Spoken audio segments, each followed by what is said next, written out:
Hello, everyone, and welcome to an event that we've been waiting for, the book launch party for How to Kill God the Easy Way. So I'm Jen Fishburne, your host here from Answers in Jenesis, and I couldn't be more thrilled to have you join us tonight for an unforgettable celebration. And I'm Alan Bondar, the author. Tonight isn't just about launching a book. It's about challenging old beliefs, exploring new ideas, and sharing stories that bring people together. This book has been a personal journey for me, and I'm honored to share it with all of you and with tonight's incredible lineup of speakers. Exactly. Now, we've got a phenomenal group of guests from around the world who will be joining us, each with their own unique story and insight. So grab your favorite drink, get comfortable, and let's kick off an amazing night of conversation, connection, and discovery. Alan, are you ready to introduce our first guest? I sure am. Justin Chamblee is a South African of British and German descent who spent his formative years during the height of apartheid. Raised in a Christian Methodist household, his journey into evangelical Christianity began in his mid-teens after meeting churchgoers from a large evangelical community. At 15, he committed his life to Christianity, primarily out of a deeply ingrained fear of eternal punishment. Believing in the teachings that South Africa's prosperity of divine protection were rooted in its Christian identity under the white Afrikaner rule. In his adult years, Justin's perspective began to shift after encountering one of Jen's YouTube videos, which prompted him to question his faith. Reading How to Kill God the Easy Way ultimately led him to embrace agnostic atheism, leaving behind his lifelong religious beliefs.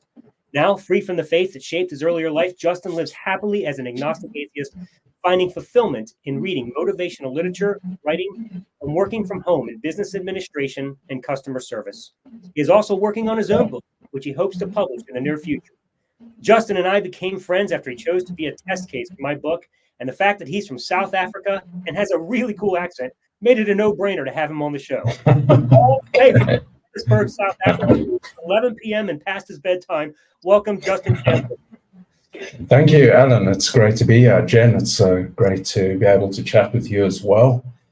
Yeah, All right. you know, I was always sort of on the fence, on and off over the years. Then again, I was sort of in and out of Christianity, having given my We're life going to to the get Lord to at that the in age of just a 15. minute, Justin. Okay, yeah.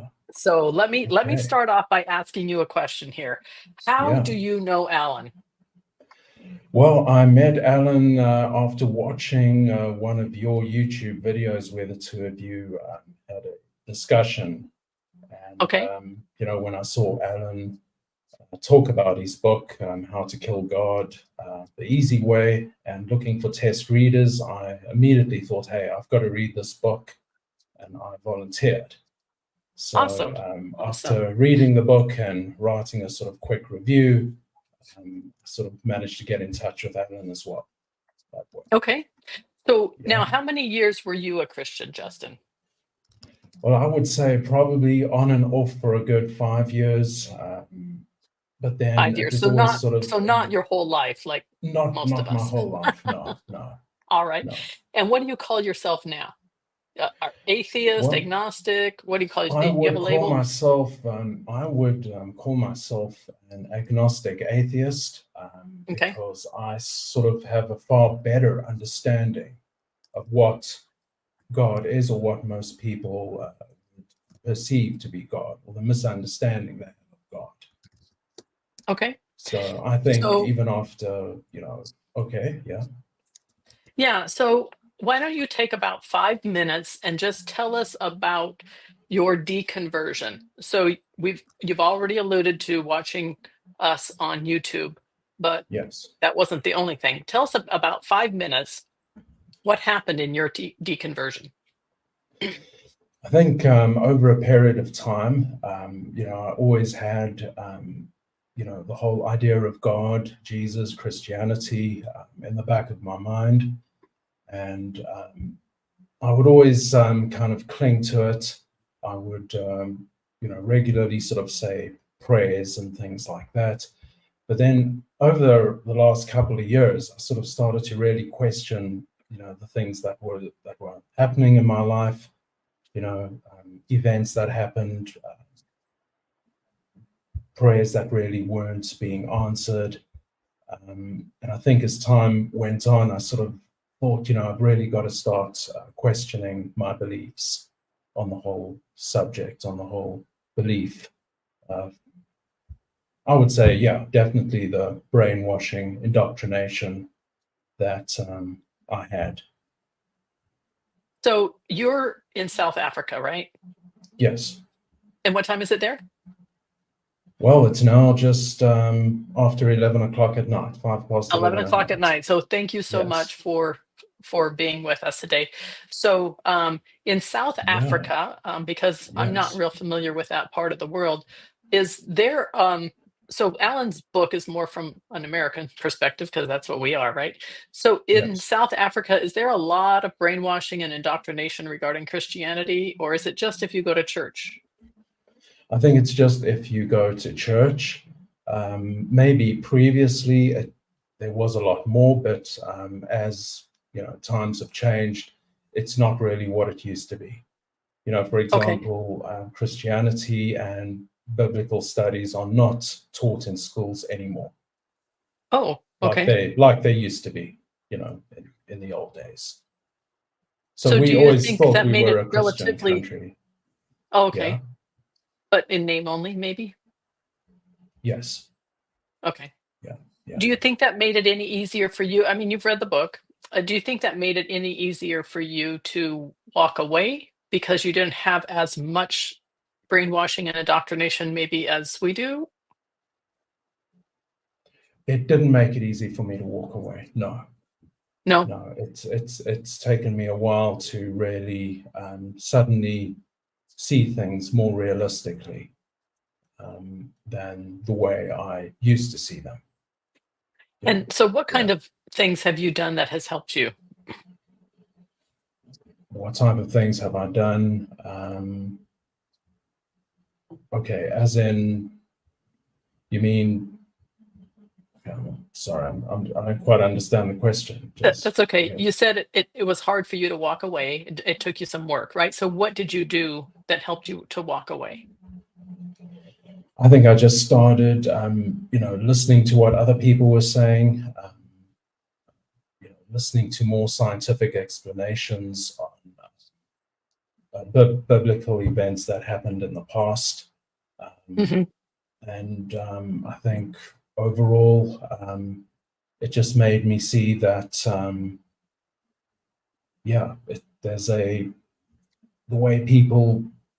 the way Christians see God is not really, just my opinion, what God really is.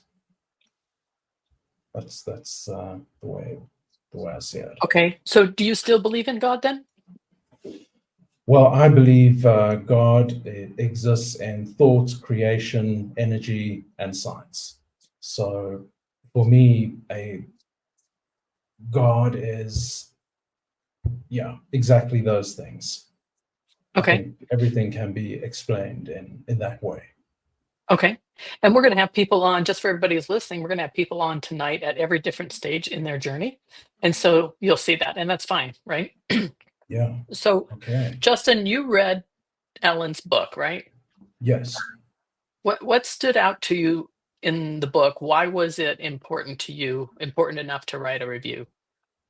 Well, for me, I think it was, one of the chapters was chapter 23 on reading the Bible through non-Christian eyes, where, I finally saw things that, or was able to learn different things that I didn't even know, that there were so many other world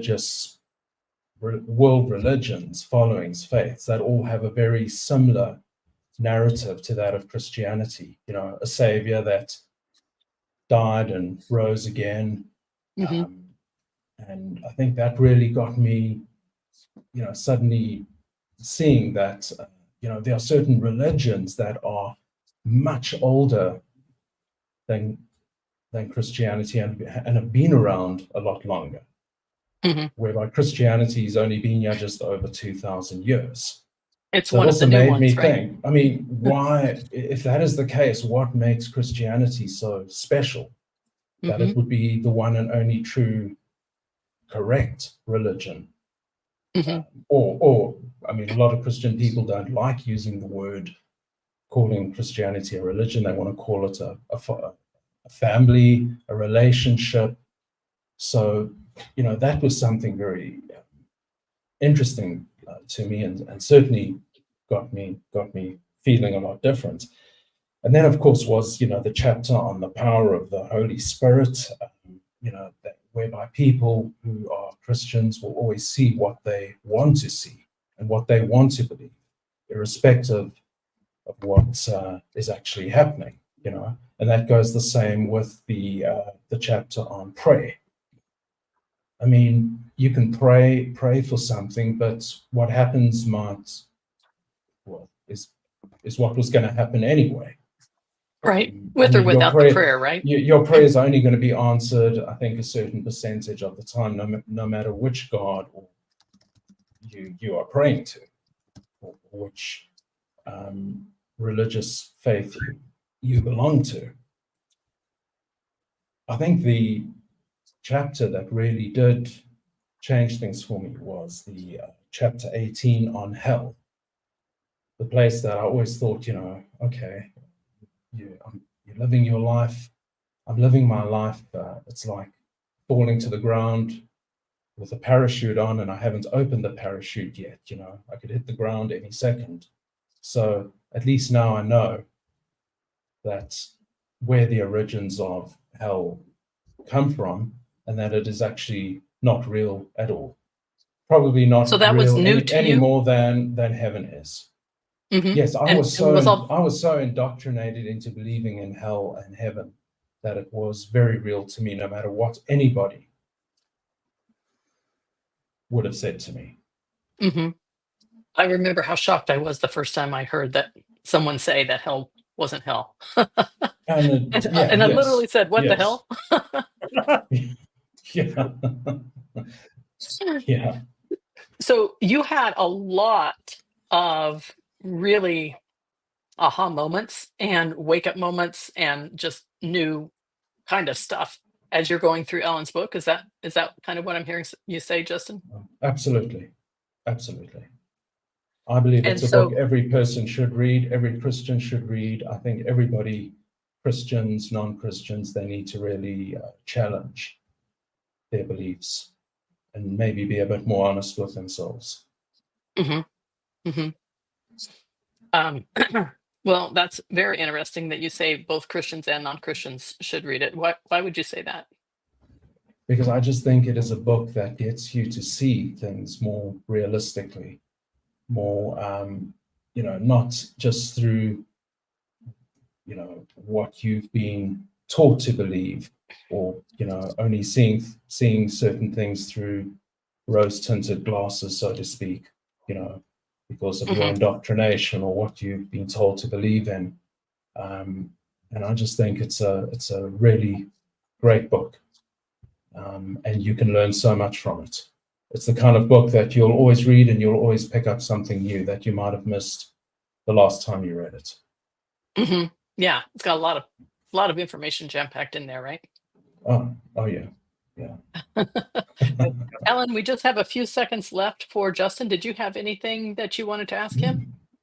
Ask him. No, we had a great conversation the other day. His journey to securing his position. Much like my partner, defining terms is somewhat tricky. So what he calls God would, be defined scientifically by somebody else. So, we have just maybe some semantical things, but I've very much enjoyed the conversation. And the more we dialogue like this with people who have different semantics than us, the more we better understand each other. So I've very much enjoyed getting to know Justin since he's read the book. It's been a blast. Really great guy. So thank you, Justin, for, our new friendship and for reading the book and for all your kind words. And thank you, Alan and Jen. And yeah, we'll stay in touch for sure. Oh, absolutely. Well, we're friends now. You don't have a choice. And speaking right. of friends, if anyone wants to contact Justin, here is his email and his Facebook. This is what his Facebook account looks like in case you can't figure out which Justin Chamblee it is. All of the contact information for all the speakers will be listed in the description after the video is over. So, all right. Any last words for us, Justin? No, other than, it was great. And I've learned so much, and I'm sure I'm going to be learning a lot more. And yeah, Alan, as I said, I hope your book makes the New York Times bestseller list. Well, so do I. That'd be something, eh? That'd be something. You're just going to have to go buy a bunch of copies and make that happen, buddy. Yeah, okay. Thank you, dude. It's so great to see you, man. Thank you, All right. Alan. Thank you, Justin. Thanks, Jen. Okay. All right, Alan, you want to introduce the... Absolutely. Talk a little bit about this book for a second. Just FYI, if anybody's not seeing my comments coming, do it on my phone. So hopefully you're seeing my comments because I'm not seeing them here. So anyway, if you're not seeing them, my apologies. I'll keep trying. At any rate, real quick, the book is on sale tonight, and we're very excited. It's right now, the Kindle version was supposed to be on sale for 99 cents. But Amazon has been giving me a little bit of trouble with figuring out pricing and getting stuff published on time. So because of that, I'm going to honor that. Since we can't get it to you for 99 cents, I'm giving it to you for free. So today and today only until midnight, you can go and get the Kindle version for free. As soon as you click download, it just downloads right to your Kindle. So I want to encourage you to do that. But the exchange price for it, since you're not even being charged for it at all, is to write a review after you read it. And I'm encouraging you and asking you to do this by November 30th. So that gives you 1 full month to read the book, download the Kindle for free, and then go and make a review. I'll talk more about the soft cover and the hardcover in the next segment because there's some things going on there that I want to share as well. But in the meantime, I'm going to introduce our next guest, Javier Flores Cerrato. Grew up in a non-Christian home and first encountered Christianity when his Baptist aunt took him to Sunday school at age of 7. Later, he became involved with an Assemblies of God church where he served in various ministries, focusing on music, youth, and home church groups. At 26, he moved to Germany to be with his now wife, Annette. Javier's journey of questioning Christianity began after he settled in Germany. Over time, he started to challenge the religion's history and foundations, coming to believe that if any belief system couldn't withstand scrutiny, it wasn't trustworthy. Today, Javier is a freelance graphic designer specializing in print design with a focus on book covers, editorial layouts, and digital branding. He lives in Lower Saxony, Germany with Annette, where they enjoy life on a horse farm with their 4 horses. Outside of work, Javier enjoys music, meditation, non-religious spirituality, and spending time in nature. For Javier, life is a journey, and religion is just one step along the way, not something that should entirely define a person. Javier heard about my book through the Life After Christianity Facebook community, and the Addicted to God series on the Answers from Jenesis YouTube channel, and offered his skills as a graphic artist designer to design the cover of the book, which makes him an obvious choice for the show. Joining us now from Lower Saxony, Germany, also where it's past his bedtime, welcome Javier Flores Cerrato. Oh, you're muted, buddy. You're muted. Sure. Okay, now, can you hear me? Yeah, man. We can hear you. Thank you for the invitation. Oh, man. All right. Glad to have you here, Javier. Thank you. So we know that you designed Alan's cover for the book. How did you meet him first? It was through your YouTube channel, actually. I followed you, I think maybe a year before. You were still doing some preterism videos. Okay. Which was very interesting to me because I never heard of that before. Not even in Honduras, where I was born, or here in Germany. It was totally unknown. And it was through your YouTube channel. A couple of videos, the interviews you had with him, and I said, oh, that sounds interesting. Because I said, that could have been me. The life he went through, all of his story, I said, that could have been me. So that's how I met him. Yeah. Now, how many years were you a Christian? I mean, if I go 7 years, I was very devoted to Christianity, the whole concept of Christianity. Maybe I was always a mystic thinker, I would say. I felt very drawn to church, you know. And it all started when I moved to Germany, because I found myself without my church, which I was more than 10 years in my Assemblies of God church. I didn't have my friends. I didn't have my family. I was surrounded with Christianity, the Bible, music, and all the Bible study and everything.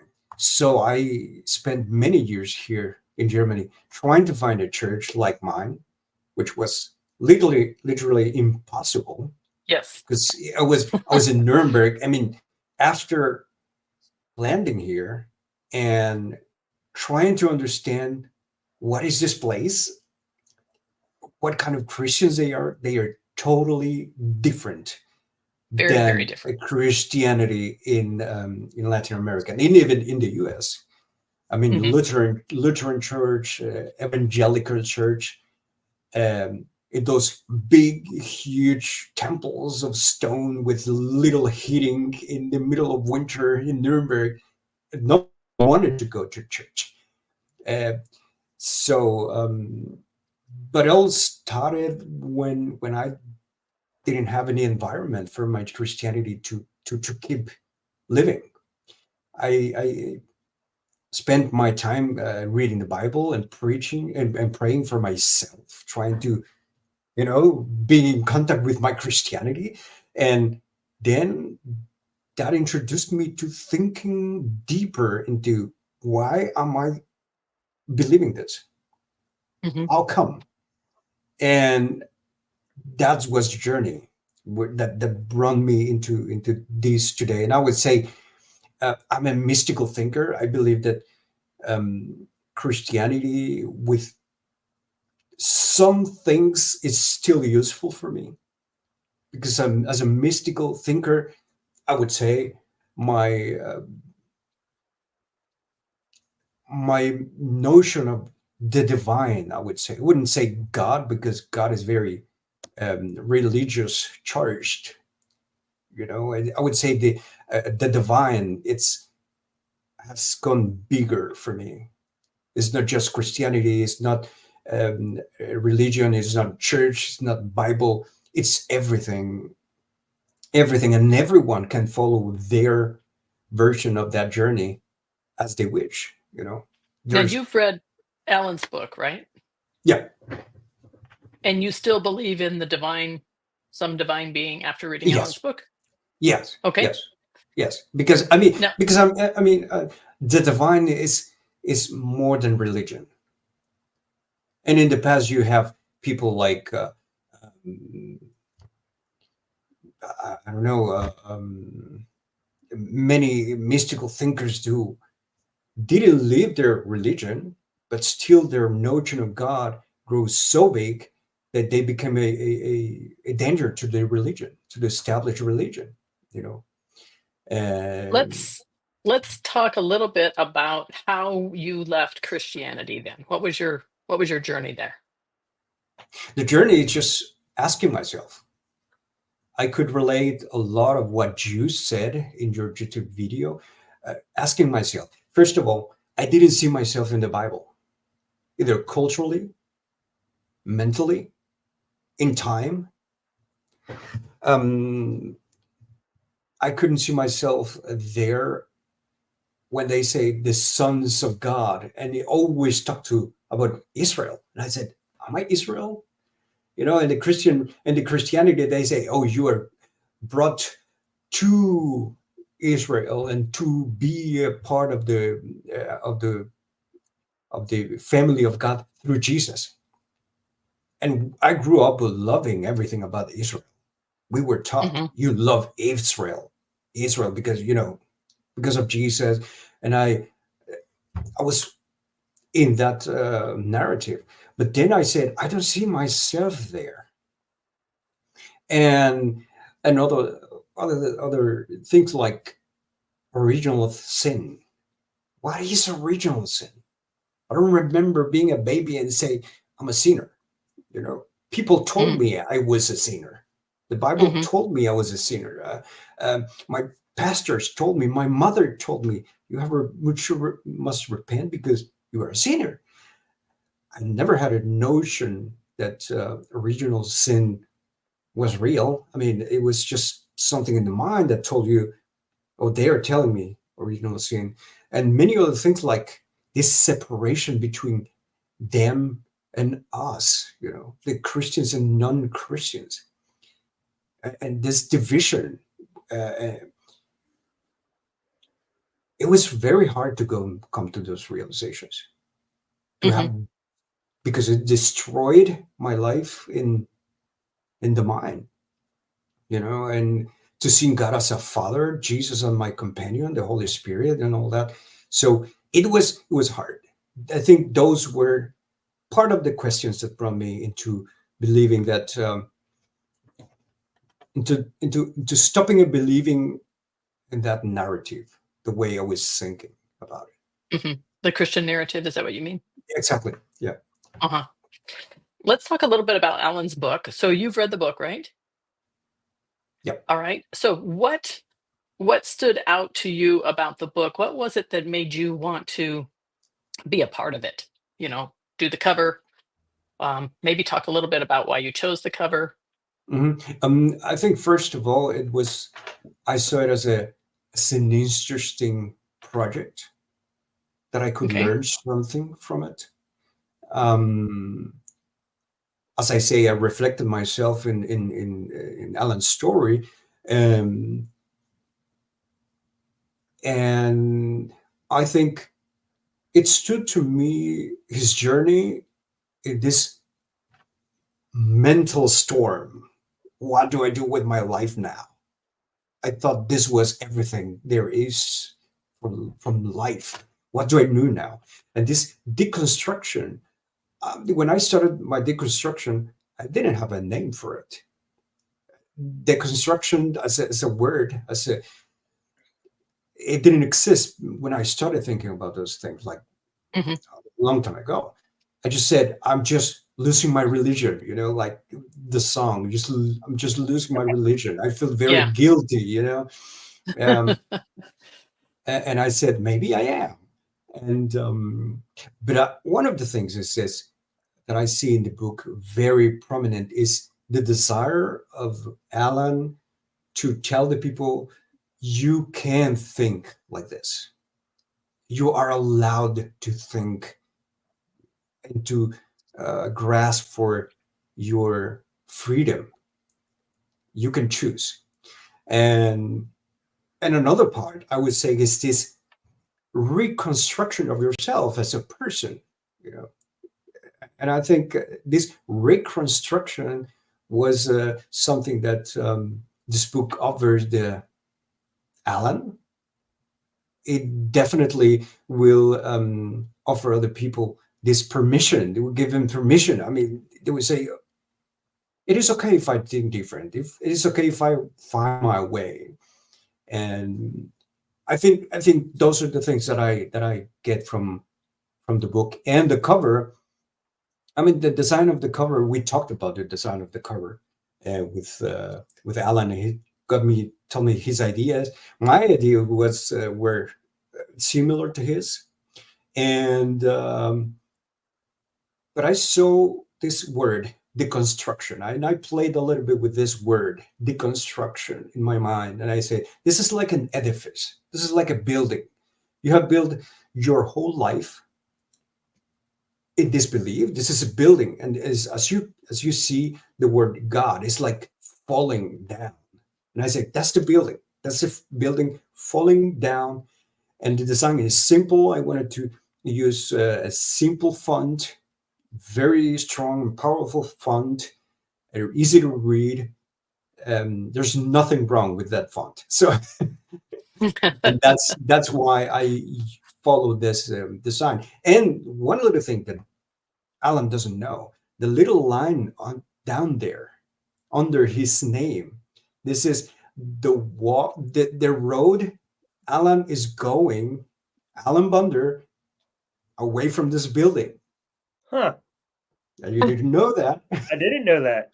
So in my mind, it's like, oh, it's a road that Alan is going now away from this building. Bro, I already love the cover. Now I love it even more. Yeah, you see? So that's what I can say. And I think black is a powerful color. And the combination with white, it's a powerful color, a powerful combination. And I think I wanted to keep it simple, because just to call the attention, but the best part is inside. You know, it had to lead you and say, I want to read this. Just a title. Say, oh, what is this? You're gonna kill God? How do you do that? So this is it. All right, awesome. Just like with what Justin said, that, you know, every time you read the book, you can learn something new. It seems like every time you look at the cover, you can learn something new too. Okay, there you go. All right. Well, Javier shared his contact information with us. If you want to, I don't know what you call it, connect on Instagram, here's a picture of what you're going to find there. And then he's got his email. Again, I'll have all of that information in the description after the show. So thank you very much, Javier. We really appreciate you having you on, you coming on, and especially we appreciate you doing the cover. Thank you so much. No, thank you, man. Thank you. We'll talk soon, bud. Thank you. All right. Thank you. Bye-bye. Bye-bye. Bye. Okay, now we are going to take a look at Alan's book here on Amazon. So here, I hope that you can see my screen. I'm just going to assume that you can. And this is where you're going to find it. This is what it looks like. It's just the same cover we were just looking at right there. And so right now, Kindle, you can get it with Kindle Unlimited, or you can actually get it for free until midnight tonight on Kindle. Hardcover, $19.95 just right now. And the paperback, the sale was supposed to have started today. It did not. Alan's going to talk about that a little bit later. I just want to show you just on Amazon, because sometimes people are really visual. So this is what you're going to do. And then for those who decide to take the free Kindle version, what we are asking is in exchange for that is that you write a review. So it's very simple. In case you don't know how Amazon works, you just come down here and write a customer review. So we are asking if you would please write a customer review within 30 days if you take that free Kindle version today. So let's see here if I can get back. All right. Alan, you there? Yep. Okay. Let's see here. Oh, it's just you. I was thinking we're going to have Ray on, but she's going to come on later. All That's right. later. Yep. So, It's me. all right. So let me get to your information here. So prior to becoming an atheist, Alan was the lead pastor and founder of Lift Church in Fort Myers, Florida. While a Christian, he authored The Journey Between the Veils and Reading the Bible Through New Covenant Eyes. So his experience in pastoral ministry spans over 20 years, and his theological education includes Word of Life Bible Institute, Cairn University, Reformed Presbyterian Theological Seminary, and Reformed Theological Seminary. He was also a regular speaker at conferences such as Preterist Pilgrim Weekend, Berean Bible Conference, and Kansas City Prophecy Conference. I've been to all of those. Now, currently, he is living a happy life in Bally, Pennsylvania as a rural letter carrier for the United States Postal Service, and being a partner to Ray Vines, we're going to meet her later, and a father figure to her 2 children. In his spare time, he enjoys playing with Sam the parrot, binge watching TV shows with Ray, fixing things around the house to impress Ray, and writing both literature and songs. All right, Alan, this is about you. This whole show is about you and your book. So I do want to have, similar questions to what we have for everybody else. So I'm not going to ask you how you know yourself, but I am going to ask you how long. Well, I will say that after reading my own book, I'm an atheist. How long were you a Christian? I was a Christian for a little over 40 years, and that's if you include, my early years when I was first born, because I was raised in a Christian home, so I never knew anything different. Okay, and you call yourself what now? Now I call myself an agnostic atheist. Probably more of an atheist than an agnostic, but definitely, open to learning whatever there is out there, because I don't have I've only been out of this, 5-6 years, something like that. So I got a lot of learning to do still, because, escaping Christianity, you don't have all the answers. So, that is really interesting, because the very first thing that people asked me when I made my video why I left Christianity was they started asking me all these questions as if suddenly I had the answers to all the questions just because I left Christianity. And that's just crazy, right? Right. All right. So I know this might be a little bit difficult for you because you're a talker, but in about 5 minutes, can you tell us your deconstruction story? Sure. Yeah. In a nutshell, I, over the course of my whole Christian life, I've always been somebody who studied the deep Bible, studied deeply. I just needed to know the answers. I had to understand the scriptures. And so I was always trying to understand how this fit with that and everything. And so my journey moved from, very mainstream dispensational Christianity through several different forms, and restructured over and over and over again as I learned new things. And that's kind of the way I live. I don't think we should be stagnant. So I'm always open to inserting new information that I hadn't yet known into my current paradigm that I have. So that's how my journey has always been. And so, though sometimes people, criticize me for always changing, unfortunately, I can't help it, because as new information presents itself, I have to do something with that. I can't just ignore it. So my journey took me through theology all the way through to preterism, full preterism, covenant creationism. Some of you may not know what those are. It's okay. Get the book. It's all explained in there. But ultimately right out into atheism. So what happened was, without me even realizing it, over the course of my 40 years, I would say, even from when I was 8 or 9, doing devotions for my family, I was unraveling all of the myths, fallacies, and illusions that Christianity held over me, until one day, the last one was prayer. And I just kind of was in the middle of a prayer and said, what am I doing? Who am I talking to? And it was like, that was the last card before the whole house fell down, and that was it. That was it for me. It's just, none of it made sense anymore. So yeah, it was a long journey. It wasn't just an overnight thing. It wasn't a decision. I'm going to be an atheist. It wasn't like that. It's just it just didn't make sense anymore. It was just all of the faith went away, seemingly in 1 minute, but after studying and realizing over the course of writing this book, it wasn't like that. It was a process, and so here I am. That's why we call it deconstructing. All right. So I see you talked about unraveling there, and I see your name says Unraveler, the Unraveler on your a couple times on on what I see right there. So what is that? What's that about?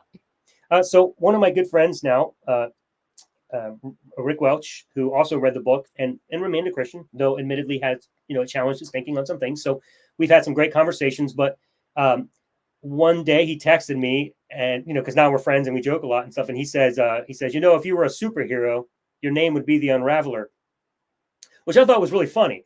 And I just kind of laughed it off, and I was like, "Oh, that's great." But then a couple weeks later, I was like, because I had been looking for some sort of persona that to use on YouTube or social media, whatever. So I was like, I wonder maybe I should just give that a try. There we go. I mean, it makes sense. It's what I'm doing in the book, and that's what happened to me. So I was like, let's see, the Unraveler it is. So, sticks, maybe it doesn't. But here we are. I'm the Unraveler as of right now. Maybe that will unravel as well. So basically your book is unraveling brainwashing, unraveling indoctrination. Would you say that's a good synopsis of your book? Yes, absolutely. And ultimately, like, what it does is it allows you as a Christian, because one of the things that I have realized in my conversations with Christians, and even when I was a Christian, is when you're stuck in that matrix, in that paradigm, you truly are incapable of seeing things through the eyes of an atheist. You can't. No matter how hard you try, your life is so rooted in faith that you can't comprehend a life that isn't faith-based. It's just not possible for you. Mm-hmm. No matter how much you say you think you can, you can't. Now, because I've been a Christian, I can totally understand what it's like to live in that paradigm. So I have that advantage. But you can't do that from my paradigm. And I've noticed that even with Christians who continuously contend, oh, you can't prove that in your book. I'm like, well, read the book first before you say that, because you have no idea what I do in the book. But that's the whole point of it, is I take you on a journey to deconstruct everything so that by the end of it, you can actually see things through the eyes of an atheist and thereby make a decision to decide how you want to live the rest of your life. And that's really the goal. And it's not another form of brainwashing. I'm not trying to make people atheists. Our first two guests demonstrate that my book isn't making atheists. They clearly didn't end up there, but they both realized that Christianity is not the right answer. So that's what this book does. It's not a reindoctrination to become an atheist, though I think that's the most logical position. But as you can see, not everybody sees that, agrees with that. And that's fine. I just hope that they can understand some of the myths, fallacies, and illusions that Christianity has held over them. So what was your purpose in writing this book? Why did you decide to do this? Well, for one, the freedom that I felt after that release took place was unbelievable. And then, of course, discovering so many of my friends that I had no idea also escaped. You, JP, who we're going to have on the show tonight, my friend Jeremiah, like lots of us just like, you too? You got out? Dustin? I was like, Dustin, you too? And he'll be on tonight too. Like, Derek? I was like, oh my God, what is going on here? Like, I was shocked. It's like, there's something in the water? Like, how did this happen? So anyway, and so I did this interview with you. You came and you found me in my cave because I was just, I was like, I was at a point where I was like, how did this happen? It was so crazy to me that I just almost wanted to live my life in secret and just be done with it, not do anything. But you came and you found me in my cave and you were like, dude, it's time for you to, share your thoughts with the world again. And I was like, all right, let's give this a shot. So you got me on YouTube and asked me some questions and stumped me with a real big one. And your question was, Alan, how did you escape? What did it for you? And I was like, I don't know. So I was like, I need to think about that. I mean, I knew the last straw, but I couldn't put it all together. So I went on a journey because, like I said before, I have to have answers. I have to figure out how the pieces fit together. That's just the way I'm built.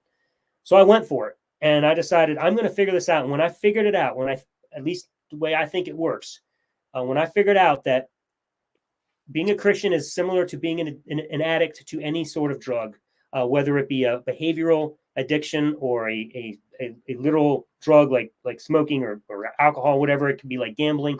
There's so many different ways to be addicted to something. But when I realized that Christianity is the same concept, and the only reason we continue to hold on to it is because of the brainwashing that makes us think we need God, I thought, wow, There's the answer. And that's why I set out to write this book, because if I can get free without even realizing how I did it until I've realized how I did it, you can get free too. All you need to do is read this book and see what happens to you. All right. Now, there's a bunch of other atheist books out there on the market, and I think our next guest has written one of them. What makes your book different from the other atheist books? Why do we need this one instead of all the others? Yeah. Or in addition to? No, it's a great question. The reason I wrote this book is because it wasn't like the others. And now, of course, as Sam Frost asked on one of my posts, have you read all the atheist books out there? No, I haven't read all of them, obviously. I haven't covered the entire spectrum of possible reads. But I've read a good broad spectrum of them. And I read a lot of reviews and read a lot of descriptions, because before I'm going to waste my time writing a book, I need it to be something that's unique, or else I'm wasting my time and I'm wasting your time. And they're all really good. And they're really good. I love these guys. Dan Barker, love him. Matt Dillahunty, love his stuff. So many of these guys, obviously Sam Harris and Christopher Hitchens, and on it goes. And I've probably watched more debates than you can probably imagine. The one thing I do not see from any of them is the approach that starts with the positive aspect of Christianity and removes those elements one step at a time. Usually you go and kicking and fighting out right out the gate. This is why it's wrong, and pound. And it's good, pound. Don't get me wrong. In my opinion, it destroys Christianity, but that never helped me get out, nor do I think it will help any other Christian get out. We weren't reasoned into Christianity, therefore we're not going to be reasoned out of it. In my feelings, the only way you get someone out of Christianity is to remove the brainwashing. And that is a long, arduous process, which is why it took me over 400 pages to write, but that's the journey I take you on. All right. Now, your book actually comes out tomorrow. Today is the pre-launch party. Right. Why did you choose October 31st to launch your book? Yes. You chose October 31st, if you recall, because, and I 100% agreed with it right out the gate. It was a no-brainer, but you've kind of become my marketing manager, so to speak, because I know nothing about marketing. If I were doing this thing, you and I would be the only two that know about this book tonight. So, the fact that maybe 5 more know about it is amazing to me. However many there are. But no, so right out the gate from the very, very beginning, I've been trusting you and taking your word for it. And when you said October 31st, because it's Reformation Day, rather, it was like, that's it. That's perfect. That makes complete sense, because this starts a new Reformation. The first Reformation was about correcting thoughts in the church and going by faith alone. Well, I think now it's time to throw that new information into the mix, open up your paradigm, and include that, so that we now have to deal and contend with some other issues. So today is tomorrow is Reformation Day, and it is the perfect day for you to start rethinking things. And to some degree, I almost want to move it from reformation to deformation, because I think that's really what we need to do ultimately. But that's the reason. All right. Well, thank you very much, Alan. Here's Alan's contact information. You can find him on YouTube. Got a brand new channel that he started with Dustin. We're going to look at that in just a second. Here's his email. This is his Facebook. If you want to friend him there, he's got a website for his book. And here's what their brand new website looks like. So you guys having your first video tomorrow, is that right? Yep. Premiere is releasing tomorrow at 5 p.m. Okay, awesome. Make sure you go and like it and do whatever you got to do to make sure you get the feed. Go subscribe. All right. So, Alan, why don't you go ahead and tell us about your book for a minute? Oh, okay. My turn. Great. So what happened with Amazon, and it's great. It's not like they're doing anything wrong. It's just the process takes a little longer when you change prices and try to do sales than I originally thought. So, unfortunately, currently, the price of the soft cover was supposed to be 50% off, being sold at $9.95. It's still showing $19.95. I can't get that changed any faster, unfortunately. The hardcover and the Kindle are accurate right now. Well, the hardcover is anyway, being sold at the price of the soft cover right now. So I highly encourage you to grab that if you like the hardcover. The Kindle was supposed to be 99 cents, but ran into a snag there. Couldn't sell it for 99 cents. So we're giving it away for free. Seemed like the right thing to do. So that's what I'm doing tonight. Here it is. Take it, read it. All we're asking is that you give us a review by November 30th.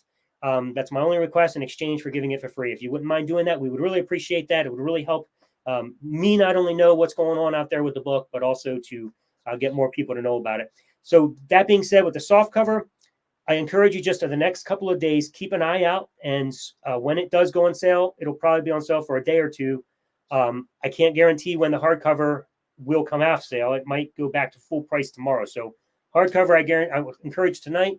Kindle, definitely tonight, because tomorrow it definitely goes back to full price. I know that. Softcover, do me a favor, go follow me on Facebook so that I can post it when it comes on for sale, and that way you can grab it if you're looking for the softcover. All right, Alan, why don't you introduce your next friend? Absolutely. From fundamentalist evangelical pastor to atheist ancient Near East scholar, Dr. Joshua Bowen graduated from the Johns Hopkins University in 2017 with a PhD in Assyriology and a minor in Hebrew Bible. He wrote his dissertation on the lamentational liturgies of the cities of Kish and specializes in the Sumerian, Akkadian, and Hebrew languages. Joshua is a Fulbright scholar and was also awarded, which I hate you for this, Josh, right now, the Deutscher Akademischer Austauschdienst Award, which basically means German Academic Exchange Service. Josh, you got 30 seconds to practice that because we're going to make you say that. During the 2014 to 2015 academic year, allowing him to spend the year in Tübingen, Germany, working with Dr. Konrad Volk on his dissertation project. As well as his PhD, Josh holds a BS in religion from Liberty University, a THM in the Old Testament from Capital Bible Seminary, and an MA in Near Eastern Studies from Johns Hopkins University. He's published 7 books, including his bestsellers, The Atheist Handbook to the Old Testament, Volumes 1 and 2, and Did the Old Testament Endorse Slavery? He's got several other books. I encourage you to go and check them out. He's got another Volume 3 on the Atheist Handbook coming out, which is really cool. Some great stuff there. I encourage you guys to check out Josh's stuff. It's absolutely magnificent. In his free time, he and Megan, the host of world-renowned New Testament scholar Bart Ehrman's podcast, Misquoting Jesus, they wrangle their 5 children, ranging from 3-year-old twins to a high school senior. Josh and I grew up in the same church together. So imagine my surprise when I found out he was an atheist. The logical choice to write the foreword to the book and be here with us tonight. Welcome, my friend Josh Bowen. Man, it's really great to be here. Appreciate you having me. Yeah, dude. That's like, hello. Welcome, Josh. Oh, it's what is it? Deutsche Akademischer Austauschdienst, I think. They called it the Day. It's like their Fulbright scholarship. Oh, see, I thought it was a DAAD. Yeah. The DAAD. Got it. I learned something new already. All right. And is it Josh or Joshua? Oh, it doesn't matter. Josh is fine. Josh. All right, Josh. So you and Alan went to the same church growing up. Is that how you guys kind of know each other? Yeah, Perry Hall Baptist Church. We were in that skit together where Alan would break the, what do you call it? An overhand ridge hand? Yeah, bricks. The ridge hand break, right? And yeah, it had the word sin draped over the top of it. Man, it brings back some memories. Yeah, it was a lot of fun. All right. Now, a lot of Josh, trauma, but a lot of fun. Sorry, go ahead. How many years or how long were you a Christian? Right at 25 or 26. Yeah, somewhere around there. Okay. And what do you call yourself now? Yeah, I mean, atheist is probably where I land, but I probably fall into that category of I don't care. Okay. Show me evidence for God, and I'll jump on board. That's great. So. All right. So how long have you been out of Christianity? Yeah, let's see. It would have been 2009, the fall of 2009. So what, 15 years, 15 years. All right. So in about 5 minutes or so, can you give us the quick version of your deconversion, your deconstruction, whatever you call it? So I went to a very conservative, Liberty University, a very conservative bachelor's program or school for my bachelor's degree, and then to another fairly conservative fundamentalist evangelical seminary for my THM. And because of that, I had sort of 2 things going against me. One, I had an incredibly myopic view of things like inerrancy and inspiration, to the point that if if one thing were historically or even grammatically incorrect about the Bible and its original autographs, then all of it must be false. And that was a difficult position to maintain going to a place like Johns Hopkins. But the other thing was, I didn't really deal at all with historical critical scholarship. And so I wasn't ready from an apologetic standpoint to face, the actual data that we have concerning the Hebrew Bible in particular and the wider ancient Near East.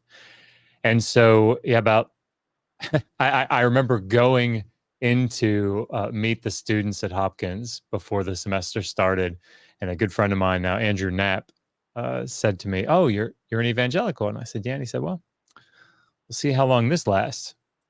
And he was spot on. So I was faced with a fire hose level of ancient Near Eastern data, ancient biblical data, in a way that I wasn't exposed to it in my fundamentalist training. And what it made me do over the course of about a half of a semester is it made me take a step back as objectively as I could and say, okay, this very narrow fundamentalist view doesn't seem to hold. It doesn't prove the Bible wrong, right? It doesn't prove Christianity wrong, whatever that might mean. But if I step back and look at the data points, I look at history, I look at archaeology, I look at ancient Near Eastern texts in general, which model best accounts for those data points, in my opinion, and does so in the most parsimonious way? And to me, it was just, the Bible's just another ancient Near Eastern text. And so it was, it was in the fall of 2009 that I became an atheist, and it was a terrible, terrible process. I fought it. I went kicking and screaming. I remember having conversations with, people like Kyle McCarter, professor up there at Hopkins Hebrew Bible, and I'd say, "Isn't it possible that this could explain that?" And he'd say, "Probably not," which is really kind of him. But yeah, it was tough, but I feel like I'm better for it. And even though there are challenges that I, continue to encounter and deal with, I think on the whole, it's very freeing. It's been very freeing for me. So for you, it was the history and the archaeology and the text itself, right? The original text. Those were the kind of sticking points for you that basically all unraveled at some point. Yeah, it was just, if you hold to a view that says, even setting aside something like creation in 6 days or a worldwide flood or any of these things, if you just say, I believe in the historical reliability of the Hebrew Bible on events like the Exodus and the conquest, in other words, as the narrative says them, so they happened. Those are really difficult positions to maintain once you start digging into the archaeology and the history of the period. And Very, very true. So that was tough. And my family were the biblical archaeologists who discovered all of those things over there. So that was a hard one for me to let go of as well. Very hard. Yeah.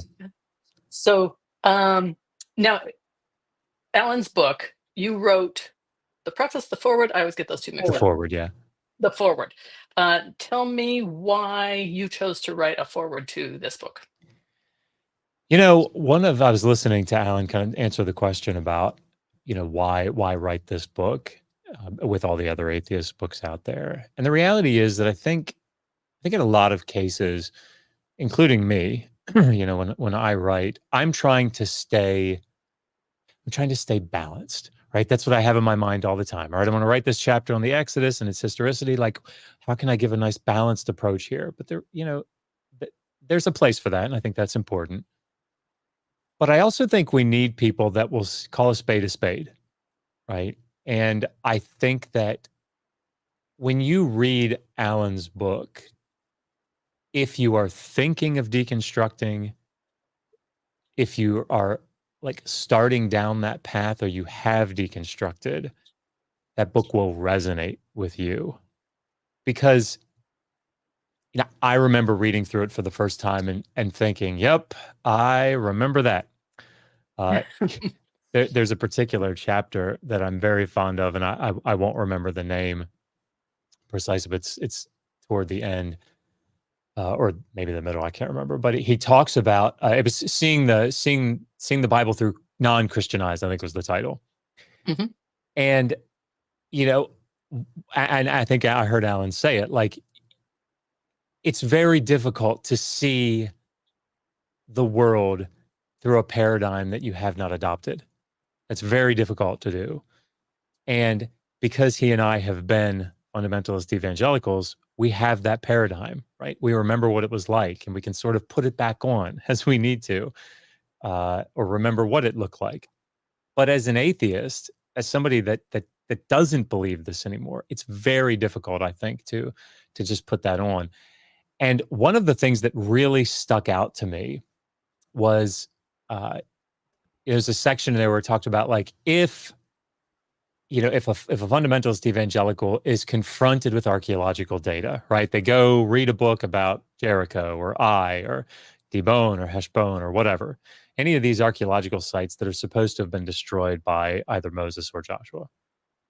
And the archaeology reports say, if there was a city there, it was real small, and there wasn't, any evidence of like significant fortifications, or it had been abandoned. And that doesn't really line up with the biblical account. The fundamentalist, and I remember doing it, will say, well, archaeologists are wrong, right? Because the Bible says X. And if the Bible says X, like, humans can mess up stuff, but, not the Bible. And I that really stuck with me because it's so true. I'll land with this. I'm sorry. I know. Like, people ask me, how did I deal with like evolution as a fundamentalist when I was a fundamentalist Christian? And, I never got into science at all. And the reason is I didn't see any reason to, right? Because the Bible tells me that Adam and Eve were created in, 6,000 years ago over a span of, or one day, in the 6 days of creation. And, if somebody were to point out to me, well, how come, it looks like the geological record shows a 4.5 billion year, old Earth, or, I'd say, well, how old did Adam look when he was created? He didn't look 4 seconds old, right? He looked probably like he was in his 30s. So he was created with apparent age. Well, that must have been how the Earth was, right? If you dug down, it looked like it was billions of years old, but that's just because God made it that way. And that was all I needed, because I think that for somebody in that mindset, when you know that you're right, and you know that the God that has inspired this text is only going to tell you the truth, you only need a possibility that answers the question. And that's all you need. So. Well, thank you very much for joining us today, Dr. Joshua Bowen. Alan, did you have anything you wanted to say to your friend? Dude, like others in the comments, I'm digging the beard, bro. That's tight. It started off as laziness, and I some positive responses. Got to see what Megan, has to say about it in the long haul. You got to be careful with that, though, because mine started out with laziness too. All right. Well, here's Dr. Joshua Bowen's contact information. He has a great YouTube channel, Digital Hammurabi, so you can check that out. And all that information will be in the description below when we're done with this. So thank you very much, Josh. We really appreciate having you here. I appreciate it. Thank you for having me up. So have a great rest of the show. Yeah, bud. All right. Thanks. Take care. Alan. All right. So once again, just to remind everybody that tonight the Kindle version is not 99 cents. After all, it is free. So all you have to do is go to, you can actually scan the QR code right there with your phone. It'll take you right to the page. The website is also underneath there. If you want to just type that in, you can do that. Or you can just go to Amazon and type my name or the name of the book. Either one takes you there. Grab that Kindle for free. Whether or not you want a soft cover or hardcover, it's free. Might as well get it. So that's great. But the request I have from you tonight, the only thing we're asking is that in exchange for the free Kindle, would you please write a review by November 30th so that we can see what's going on with the book out there, and it can help us gain a little more standing on the Amazon world and perhaps help other people find it and read it. Just a reminder, the hardcover is on sale tonight for the price of the soft cover. The soft cover, we had an issue with the pricing. So right now, that book is the normal price, the way it's listed on Amazon at $19.95. It's supposed to be $9.95. So it will be $9.95 like in a day or two, whenever Amazon can get it posted right. And then it'll stay like that for a day or two. So wait for the soft cover if that's what you want to do, or if you don't care about the price and you're just willing to support me, go ahead and buy it tonight. But yeah, just keep an eye on that. Follow me on Facebook if you want to know, and I will give you an update, everybody, to let you know when that soft cover goes on sale. But back to you. No, back to me. All right. So why don't you introduce your next friend? Alan, from you to Alan. All right. Jean Pierre Cot grew up in a non-devout Catholic household and lived as a hedonistic agnostic for 27 years. He experienced a spiritual rebirth at 27, leading to a long journey of questioning and study, ultimately leaving Christianity to identify as an agnostic atheist. Now semi-retired, Jean Pierre has spent nearly 50 years as a hairstylist. He lives in Montreal, Quebec, Canada, with his wife of 40 years, Celine. Outside of his 6-hour work week, he enjoys playing music, indulging in edibles, watching TV with his wife, cooking and savoring red wine, and travel.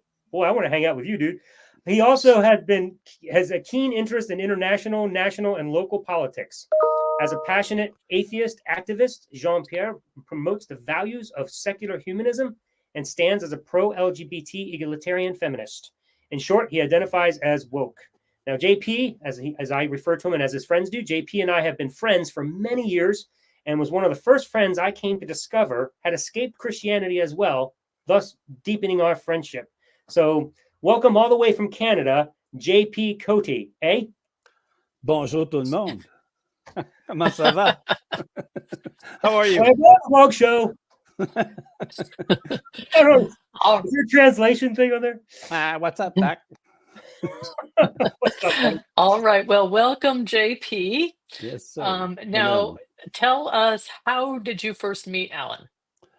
Well, as I was born-again Christian, for many years, I became a full preterist. Mm-hmm. But this came about as I was going through the internet and trying to find all kinds of different teachings I could put my hands on. And I saw Alan teaching and all that. I found it was quite nice. And finally got to meet him live because we went on vacation in Florida by a circumstance. It's not God, it's... on dirait un concours de circonstances. So I met him there in the church, and we had a good time. We exchanged there. We kind of developed a little friendship there, and that's about how we met, and we had tons of fun. All right. So you were a born-again Christian. How long were you a Christian? Like now, I would say it's 35 years I was a Christian. 35 years. And how long have you been out? October 2019. Okay, so about 5 years. Yes. Exactly 5 years, right? Yes. And what do you call yourself now? Do you have a label or anything? Well, yes, I have quite a few. I'm an agnostic, atheist, humanist, and feminist, and woke. I take the back. Okay, so you've got lots of proudly of lots being of them woke. going on there. Yes. All right. So in about 5 minutes or so, can you kind of tell us your deconversion story? How'd you get, tell us how you got out of Christianity?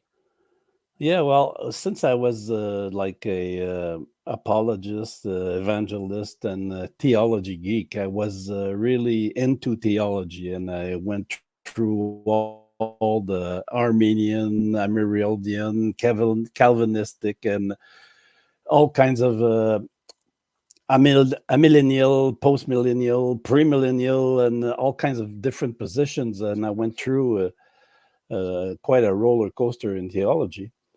And when I studied this eschatology of preterism, I was fascinated. So, but it was through the years, everything was deconstructing slowly, because when you get the nearer you get to the text of the Bible, the more you find that there's something that doesn't work. The devil, the hell, and all this.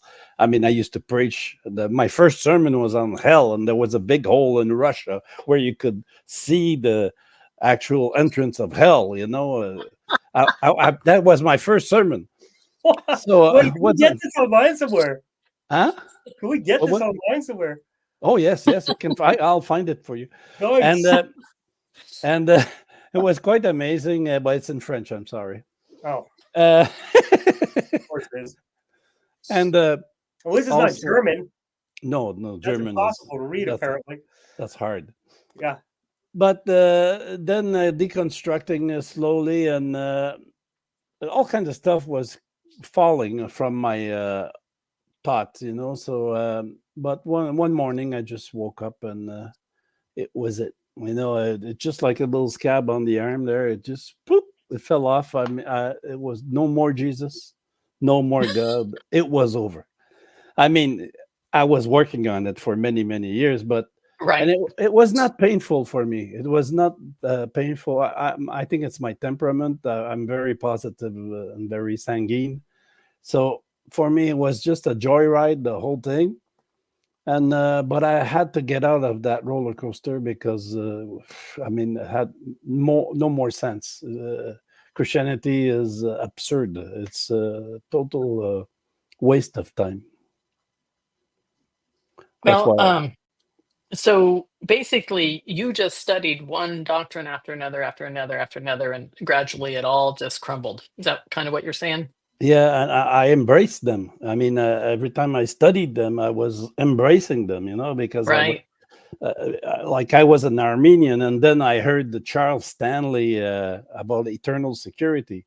So they kicked me out of the church because I started preaching that you couldn't lose your salvation, Right. Just yesterday, I told a lady on the internet, I said, I don't mind if you send me to hell because I have eternal security, because I want save, always saved. That's what I believe, so I'm safe. So you can send me to hell all you want. I'm not going. I ain't going. All right. Now, JP, have you read Alan's book? Yes, I've read it a couple of times. All and right. So it's tell an me amazing anything book. you want about the book. What I find about this book is that it put words to all the intricacies of the thought of what's going on. And I find it special because for me, my social life in Quebec is very secular compared to you guys in the States, where you are very Christian outside. For us, it's like very separated. So it's a different path. But I find it amazing, to see all the turmoil he had to go through and all the questioning, and he wants to answer these questions to make sure that he meets the needs of these people that are stuck in religion. And I find it amazing because I don't have these skills, and when I read everything he wrote it. For me, it's very impressive, and he's got a way, quite a talent to be able to put in words what the concepts are going on.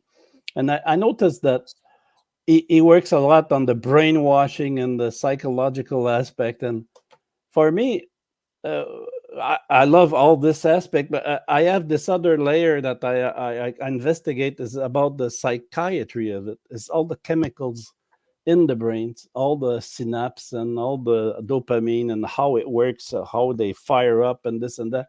I think it's very, very biological. We're like, for me, you're kind of stuck in I was stuck in there for 35 years. I mean, it's I was mesmerized. I was not that much psychologically involved, but I was a very happy Jesus freak there, preaching Jesus and singing the songs and hallelujah, Pentecostal and everything. But for me, when I left it, that's it. That's all. Goodbye. It's over. So I think there's something in the brain that just pops.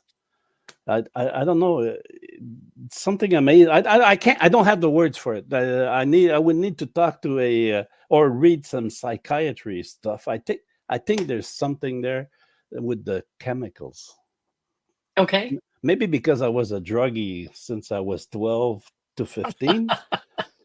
And then I became absolutely straight, like for 20 years, not a drop of alcohol, not a cigarette, nothing, totally straight.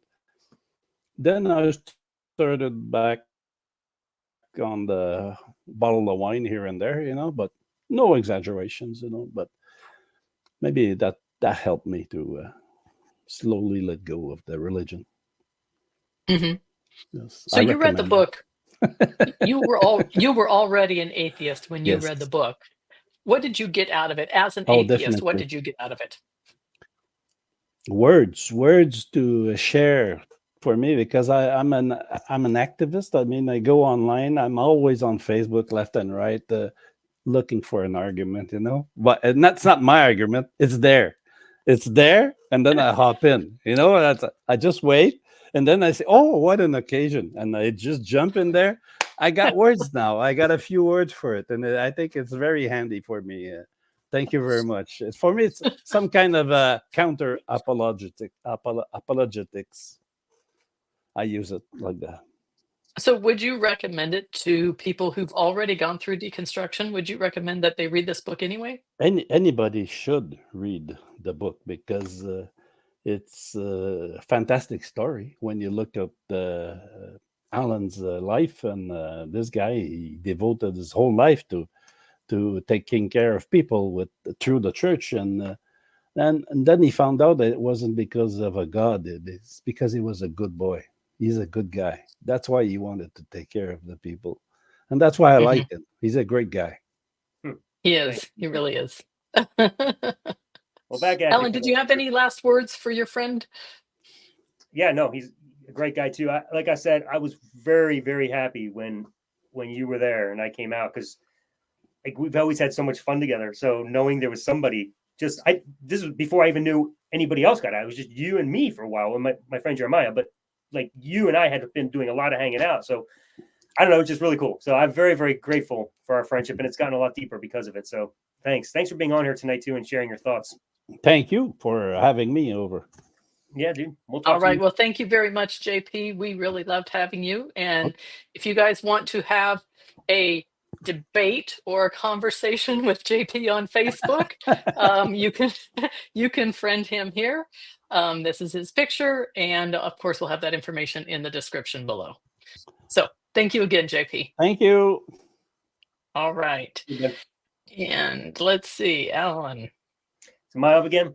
All right. So we're back to the book. So one other thing that I want to throw out there that I haven't mentioned yet, at least I don't recall mentioning it. So the hardcover is on sale right now for $19.95. It's normally $29.95. But if you would, and that's on Amazon. And again, you can just scan the QR code or type in the website that's right underneath it. That'll take you to the page. Or again, just search my name or the title in Amazon. But if you want a autographed copy or signed copy of either the softcover or the hardcover, you can get that directly through my website by going to howtokillgod.com. And when you go there, you'll see either the merch button or the one that says buy the book, and then just choose the option that says autograph version. And then you can buy it directly through there, autograph before you sign it, and send it on your way. So keep that in mind. That's also an option if that interests you. So our next guest tonight, Dustin Curlee. Dustin's religious background was fairly benign. Although his grandmother was heavily involved in Christianity, his mother was not. However, in 1995, Dustin had an experience at a Christian church and became very involved in the organization. For almost 3 decades, Dustin devoted all of his time to studying doctrine and theology. Formally and informally trained, he began to see holes in the construct. After asking questions of academics, scholars, and professors, but getting no answers, Dustin sought answers on his own. This journey of objective, as much as that is possible, study led him out of Christianity and into ambiguity. Dustin now identifies as an agnostic generally and a staunch atheist where the Christian God is concerned. Dustin loves spending time with his wife, Jennifer, 2 sons, Jameson and Grayson, his dog, Donut, his 3 rabbits, Vanilla Bean, Milo, and Toasty, and is a voracious reader of books regarding all things spiritual. Dustin and I have been friends since 2010, and I was shocked when I found out that he had left Christianity as well. Of course, he was the perfect choice to write the foreword to the book and an obvious choice for the show tonight. Welcome, my fellow bird of a feather, Dustin Curlee. Well, we would welcome Dustin, but he is not here yet. No, he's not. Okay. Well, I wonder if I should text him and remind him that he's on. So I did just text him. Let me see. He thought it was an hour later. Okay. Was he coming on now? So I can talk a little bit more about something about the book that I missed while he's coming on.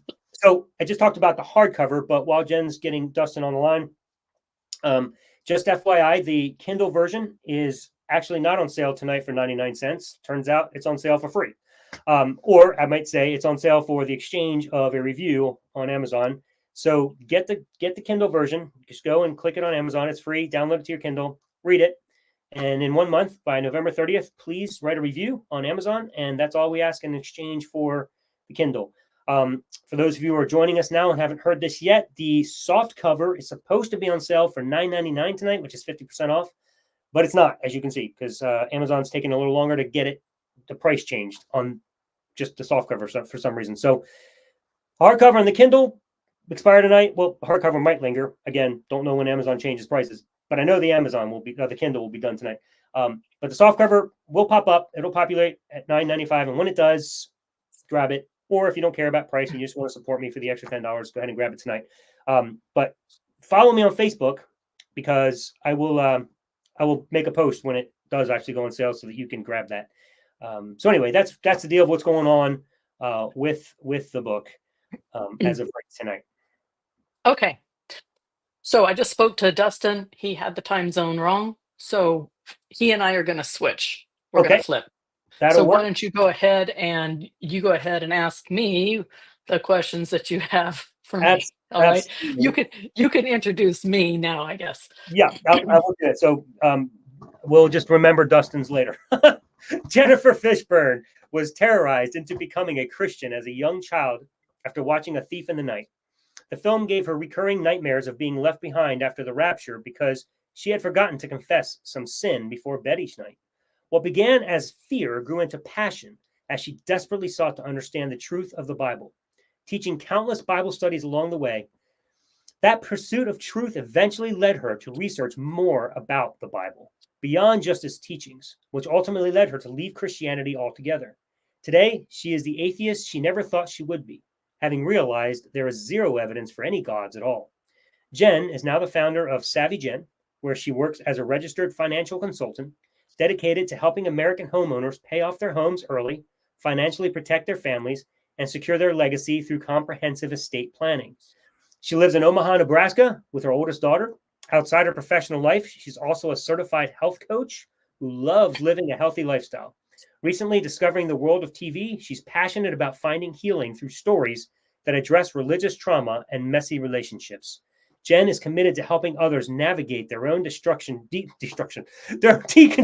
journeys, although she might be good at that too, who knows, their own deconstruction journeys, and find new meaning in life outside of religion. Jen has been the one to come and wake me up out of my cave, as I told you earlier, get me back writing again and communicating with the world, my own thoughts, and she's had me on Answers from Jenesis, her show, and we're doing a series called Addicted to God. So Jen and I knew each other for many years before becoming atheists. So it's been exciting to run into her as an atheist as well. Again, one of the big shockers for me. I can't get over how this keeps happening. So that is my story with Jen, and we're so glad to have you, Jen, here even as a guest, though you're the host, because it seems logical to have pretty much my marketing manager, my partner in Answers from Jenesis for a year. What are we? We're on a year, and how long we've been doing this show. I think it was last July. So, about 15 months or 16 months or so. And taking off a couple months here and there because life happens the way life is sometimes. But either way, it's been a really fun series because it parallels the book. But we go into far more detail. Plus, we get your insights, and it's been a lot of fun. So we're going chapter by chapter, but it's definitely worth the time to go and subscribe to Answers from Jenesis. The newest episode will be released this Friday morning. But for those who haven't watched it, I encourage you to start over and just join us. And it's been a lot of fun. As you read the book, you'll find a lot of really fun insights and everything going on there. So, Jen, I kind of talked about you and I knowing each other for years, but do you want to kind of talk about how we know each other and where that all started? Yeah, I don't know exactly where the first time was that we met, but we've been to all the full preterist conferences. So, Preterist Pilgrim Weekend with Don Preston, and I don't think we went to the same one with Mike Miano's church, but I was a speaker there. I think you were a speaker there. Kansas City, that might be where I first met you, and then I think so. Yeah, I think so, because Kansas City was when I, which nobody else will have any clue what I'm talking about here, but I'd been a preterist for 1 week when I went to Kansas City, so that's probably where I first met you. And then, and then we came down and stayed with you for about a week in Florida, and that was awesome. That was really, a lot of fun, and it was great to get to know you and go to your Christian church. That's right, Christian Preterist Church, mind you. Christian Preterist Church. That's right. Yeah, that was a lot of fun. I enjoyed that. So, so Jen, now you are no longer a Christian, but what would you call yourself, and for how long have you been that? Whatever you're going to call yourself. So I've been out of Christianity for about 4 years now, and one of the very first thing that I said was, I'm not mad at God, and I'm not an atheist when I left Christianity. Now I'm still not mad at God because I don't believe he exists, but I'm a staunch atheist. There's nothing agnostic about me anymore. I am atheist through and through. I know nobody said that so far, but I'm going to be the one to say that. Okay. Fair enough. And that's completely reasonable in my mind. So how long were you a Christian? So I guess maybe about 40 years, because there were a couple of breaks in there. So I would say maybe about 40 years. About 40 years. So like what age would you say you started being a Christian? 5 was when the first time that I prayed and, accepted Jesus into my heart. Okay. So were you raised in a Christian home? Yes. Okay, yes, very much so. So it was just a logical next step for you at 5 because the pressure is always on to go say that prayer, right? And turn to Jesus. Exactly. And then just like JP said, my mom she firmly believed once saved, always saved. So as long as we said that prayer and got baptized, that's all she cared about. After that, we could pretty much do whatever we wanted because she knew that we were eternally secure. Interesting. Okay. Even though she was a missionary with Wycliffe, that was still all we had to do was pray that prayer. Right. Fascinating. But you took a little bit of a journey like the rest of us did. And at some point you kind of deterred from that, didn't you? Yes, for sure. Interesting. Well, we don't need to take a lot of time to talk about your Christian journey because you share a lot about that in your other videos. So I want to encourage people to go check them out on Answers from Jenesis. We also talk about it on our show quite a bit too, our journeys. But what would you mind taking 5 minutes or so right now just to talk about something maybe others don't know is your deconstruction journey? How did you end up here? How did I end up here?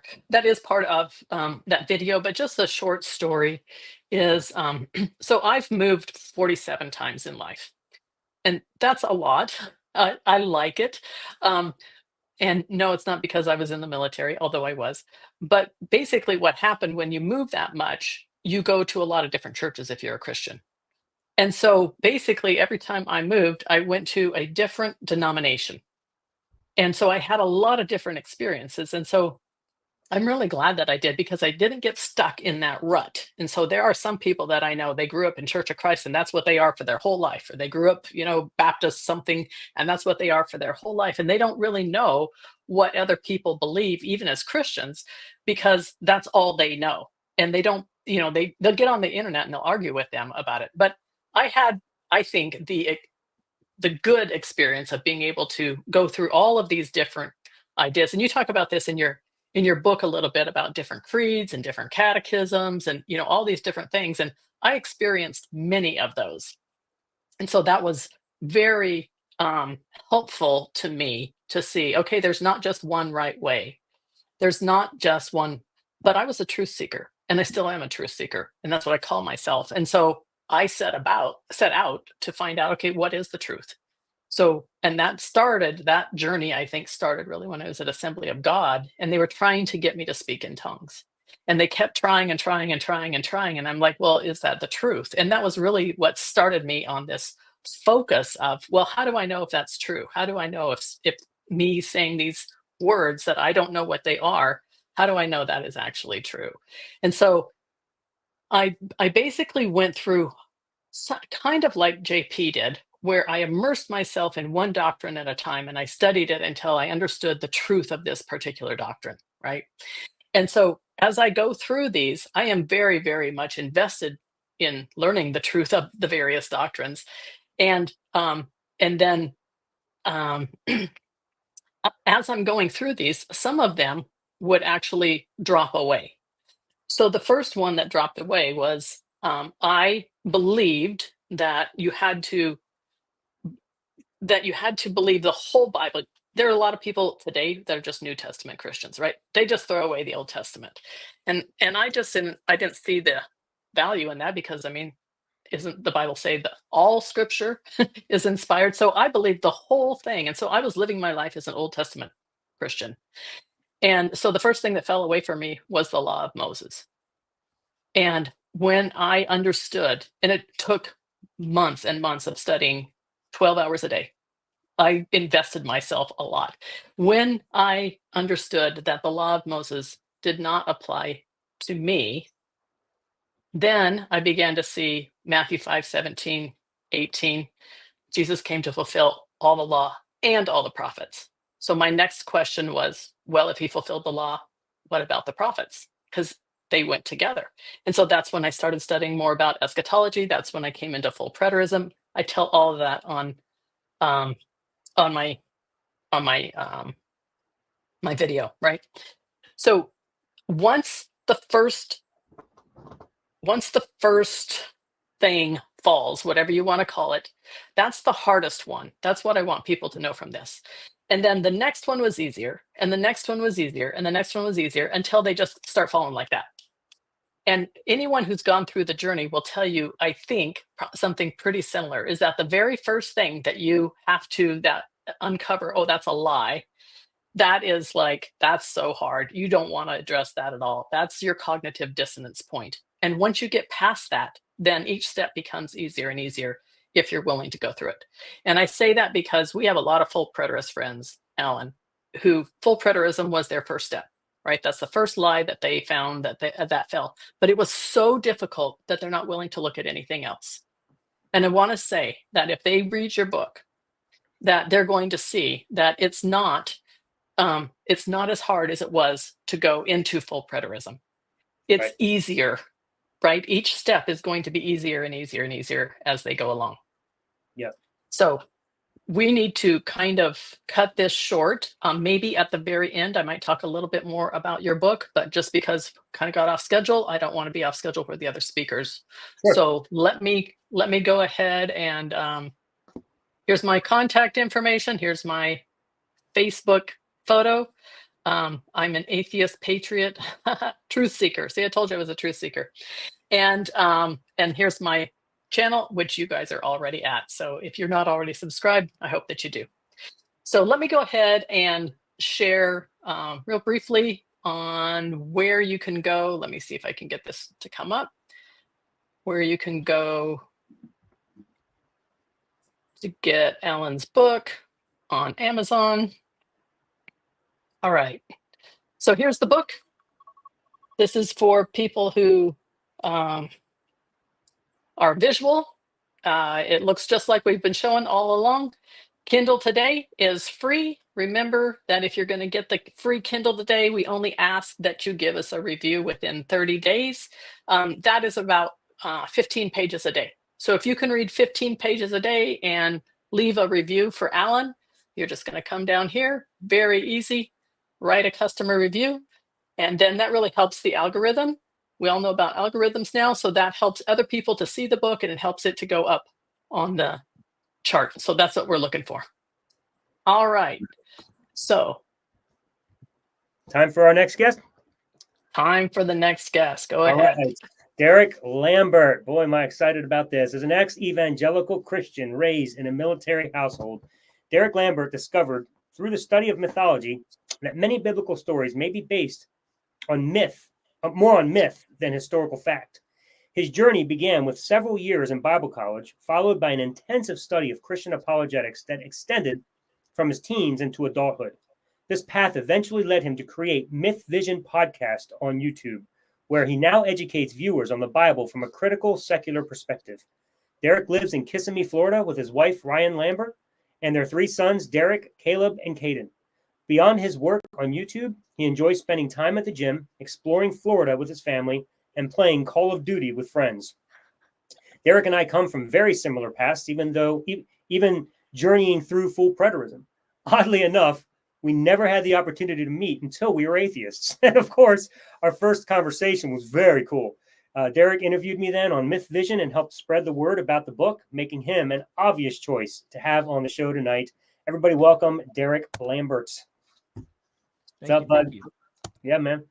Thanks for having me on. I really appreciate it. Oh, God, I relate so much to Jen and just the journeys we've had. And also with your story, Alan. We barely scratched the surface. Of course, we have to do more.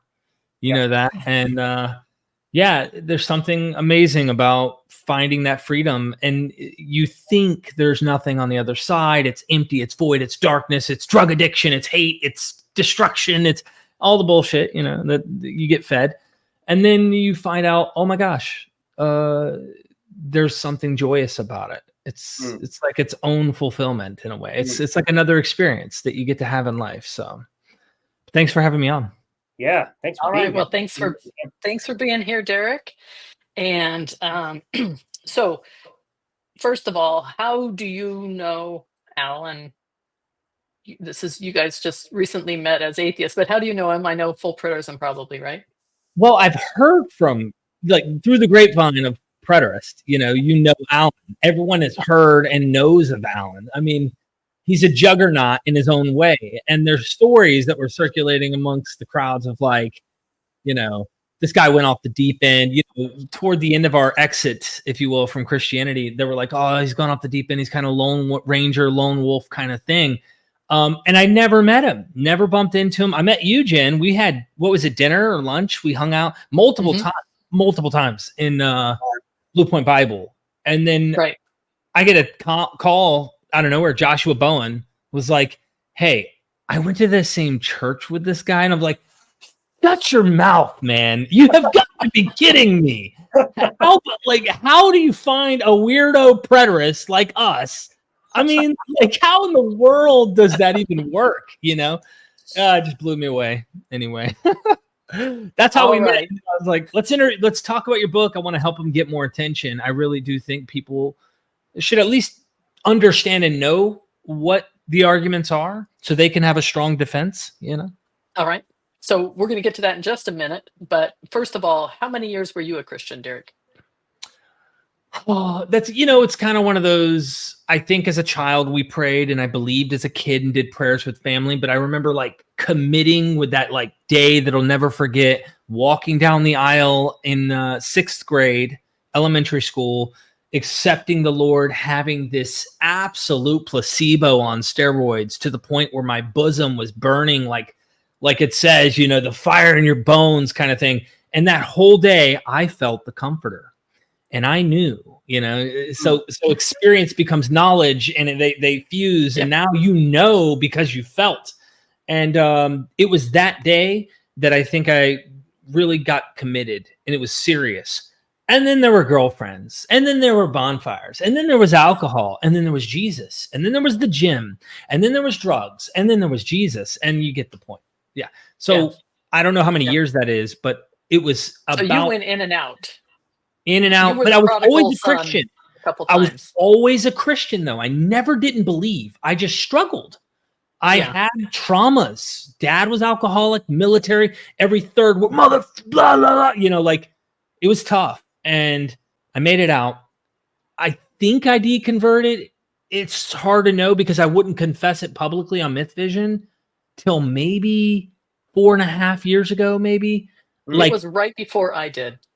Okay, so right before, right? When I said that, I feel like there might have been months before that I had already felt that way and already thought that way, but I just was not going to make the statement. Then I was just like, one day I was like, that's it. I have to tell you what happened to me in the short terms. It was God got bigger, lost power in my mind. Then it just became an esoteric energy force, it thing.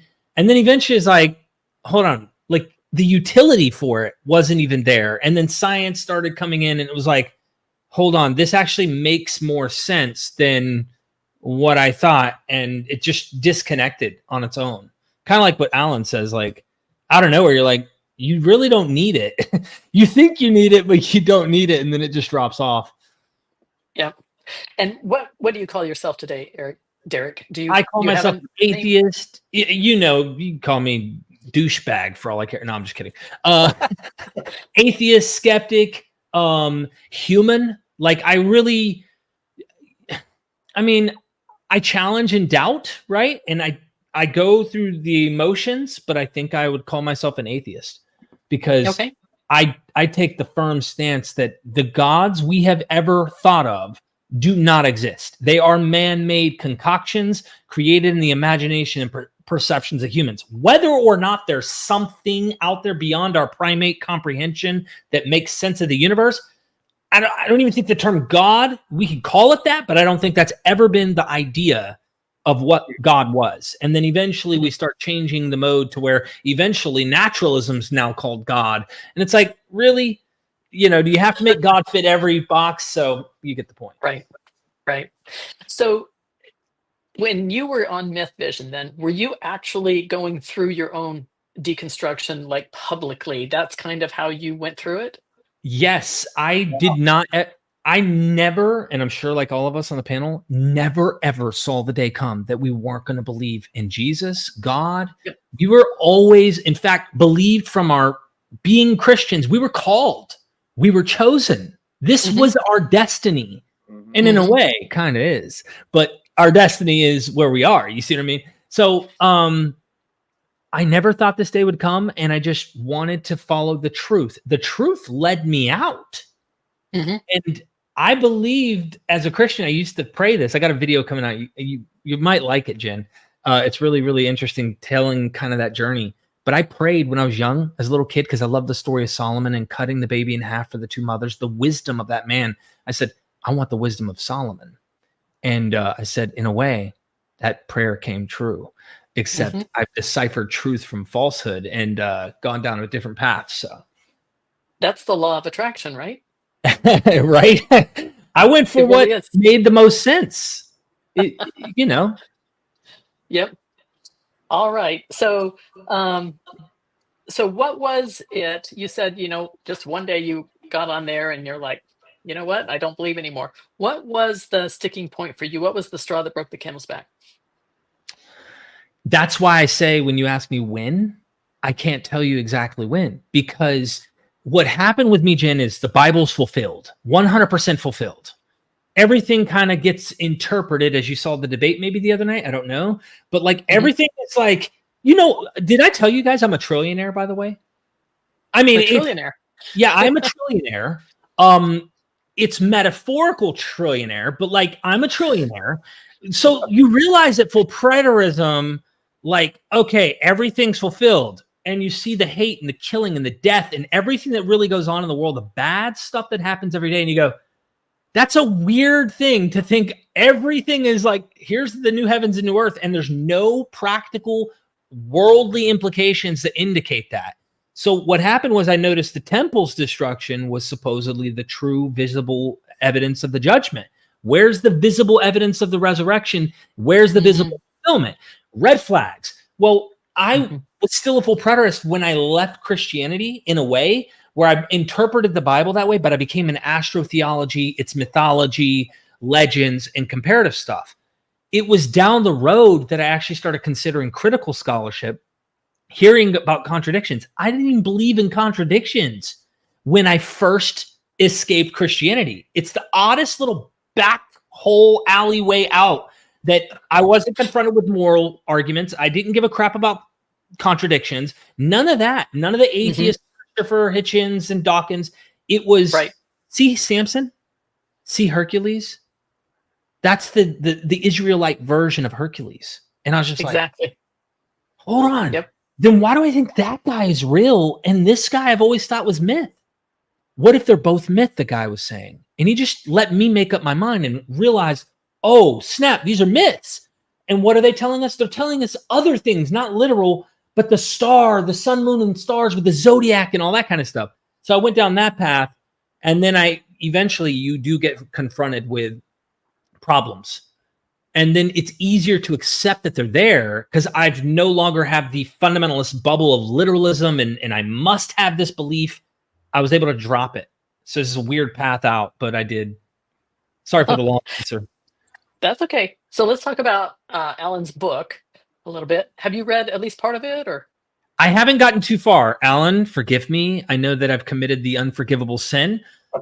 In your worldview, though, you're able to forgive me even though it's unforgivable. It's kind of odd how that works, but I have started to briefly look into it, and I can tell you this.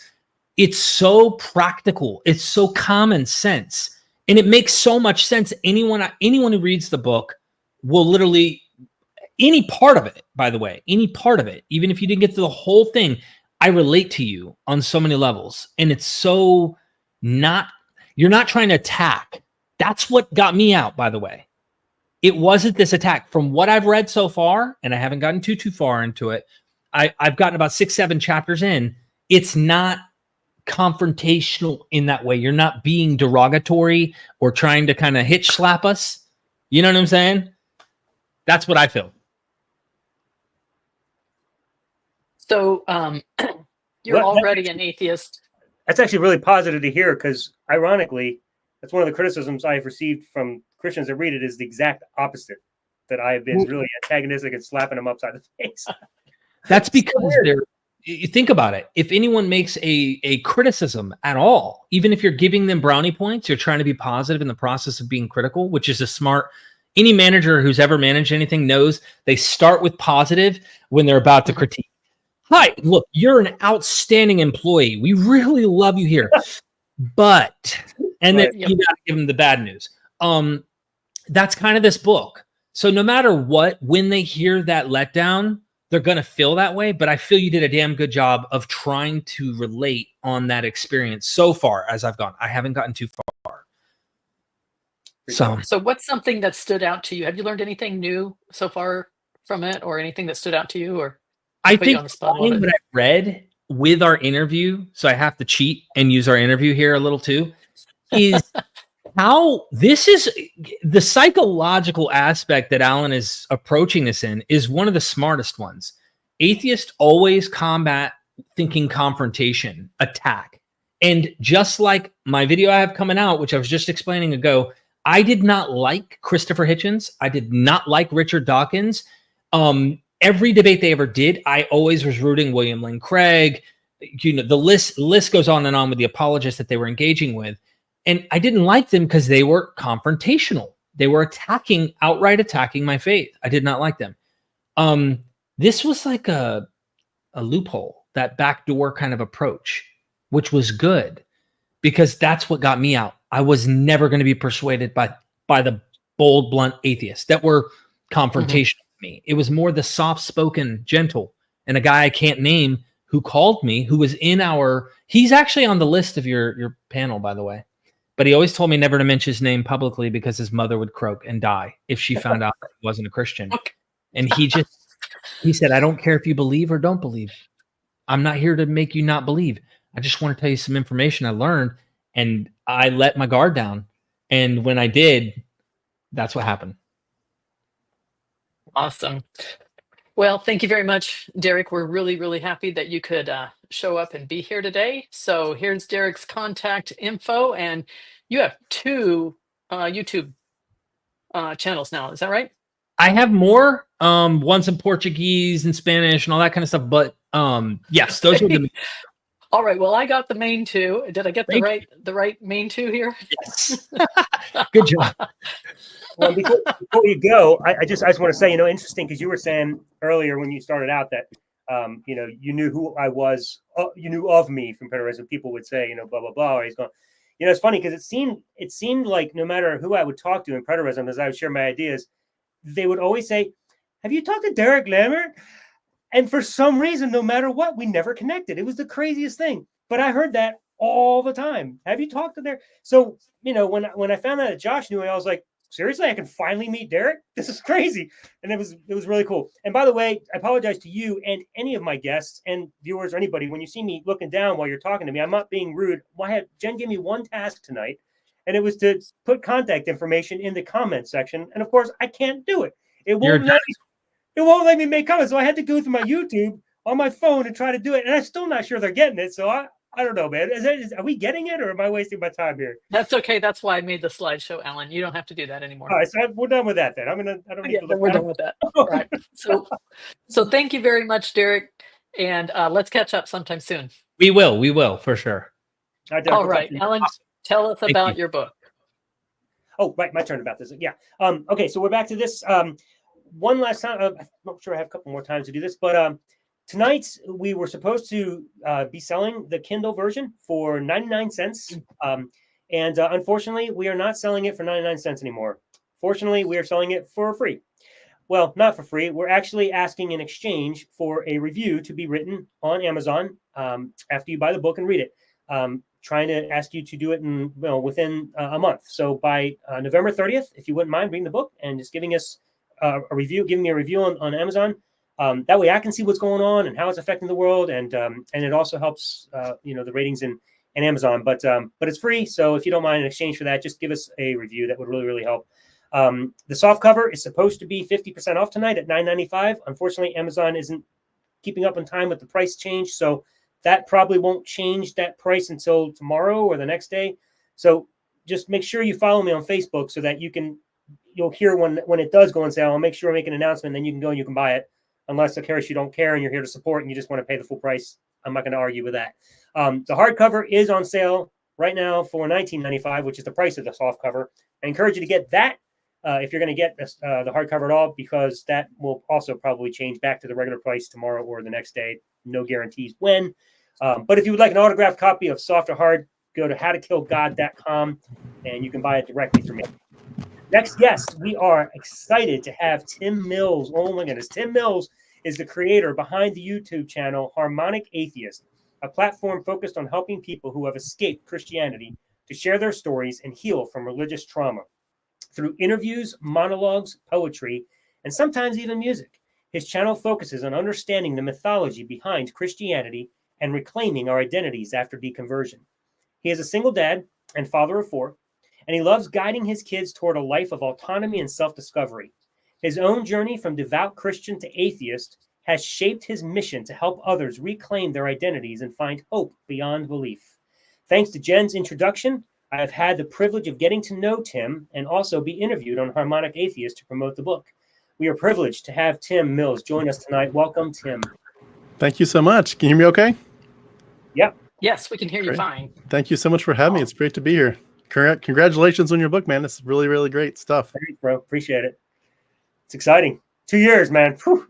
It's a lot of work. I'm just at the beginning part of writing mine. It's going to be a couple of years before mine's out there, but looking to follow in your footsteps eventually. Well, great. It's exciting. But I'll tell you what, like when you get to the end of that 2 years, I was telling Ray today, I was like, I don't know what to do with myself right now. It's like, this is all you're doing like all day long, Now it's like, I have time. It's so weird. Well, it's All right. it's time for the next book in the series. Make it a trilogy. Yeah, right. No, as I wrote in the acknowledgments, we're going to need Men in Black before I'm allowed to write another book. All right. Well, Awesome. welcome, Tim, my good friend. I am so glad to have you here. Great to see you, Jen. I would ask how you know Alan, but he already said I introduced you guys. So Yeah. We originally met in an AA meeting. No, just kidding. Atheist Anonymous. Is that it? Exactly. No, we used to both be in the porn industry, but we met there. Holy cow. That's funny. All right. So, Tim, how long were you a Christian? I was a Christian for a little over 40 years. I gave my life to Christ when I was about 5, and by age 8, I was convinced I was going to be a missionary to the lost, and that passion just drove up and up to the point of wanting to be a pastor, wanting to be a missionary. It just grew and grew and grew. But the total time from start to finish was about 40 years. 40 years. And how long have you been out of Christianity? I just escaped literally about 5 years and 1 month ago. Okay, so just a little bit longer than me. And then, what do you call yourself today? Probably an atheist, since it's harmonic atheist is the name of your. Yeah, no, I'm a hedonist and a sinner. That's why I left. I just wanted to sin. No, I'm an atheist. I'm a nihilist, atheist, materialist. I'm all the way. Okay, all right, awesome. Yeah, we need to have some conversations about that. I can't wait. That's interesting. Absolutely. Okay, so Tim, in about 5 minutes. Can you tell us your deconversion story? Just the short version. Sure, I can try. 5 minutes. That's hard to shrink all into. I know you usually do it in 2 hours, but we're going to do 5 minutes today. I know, it's crazy. Well, I'll just piggyback off of what I started with. I wanted to be a pastor and a missionary my whole life.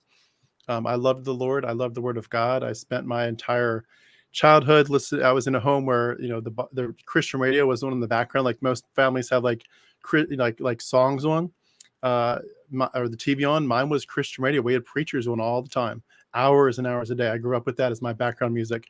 The good old time gospel hour preachers. Loved being in my Bible. Loved memorizing it. Memorized thousands of verses, entire books of the Bible.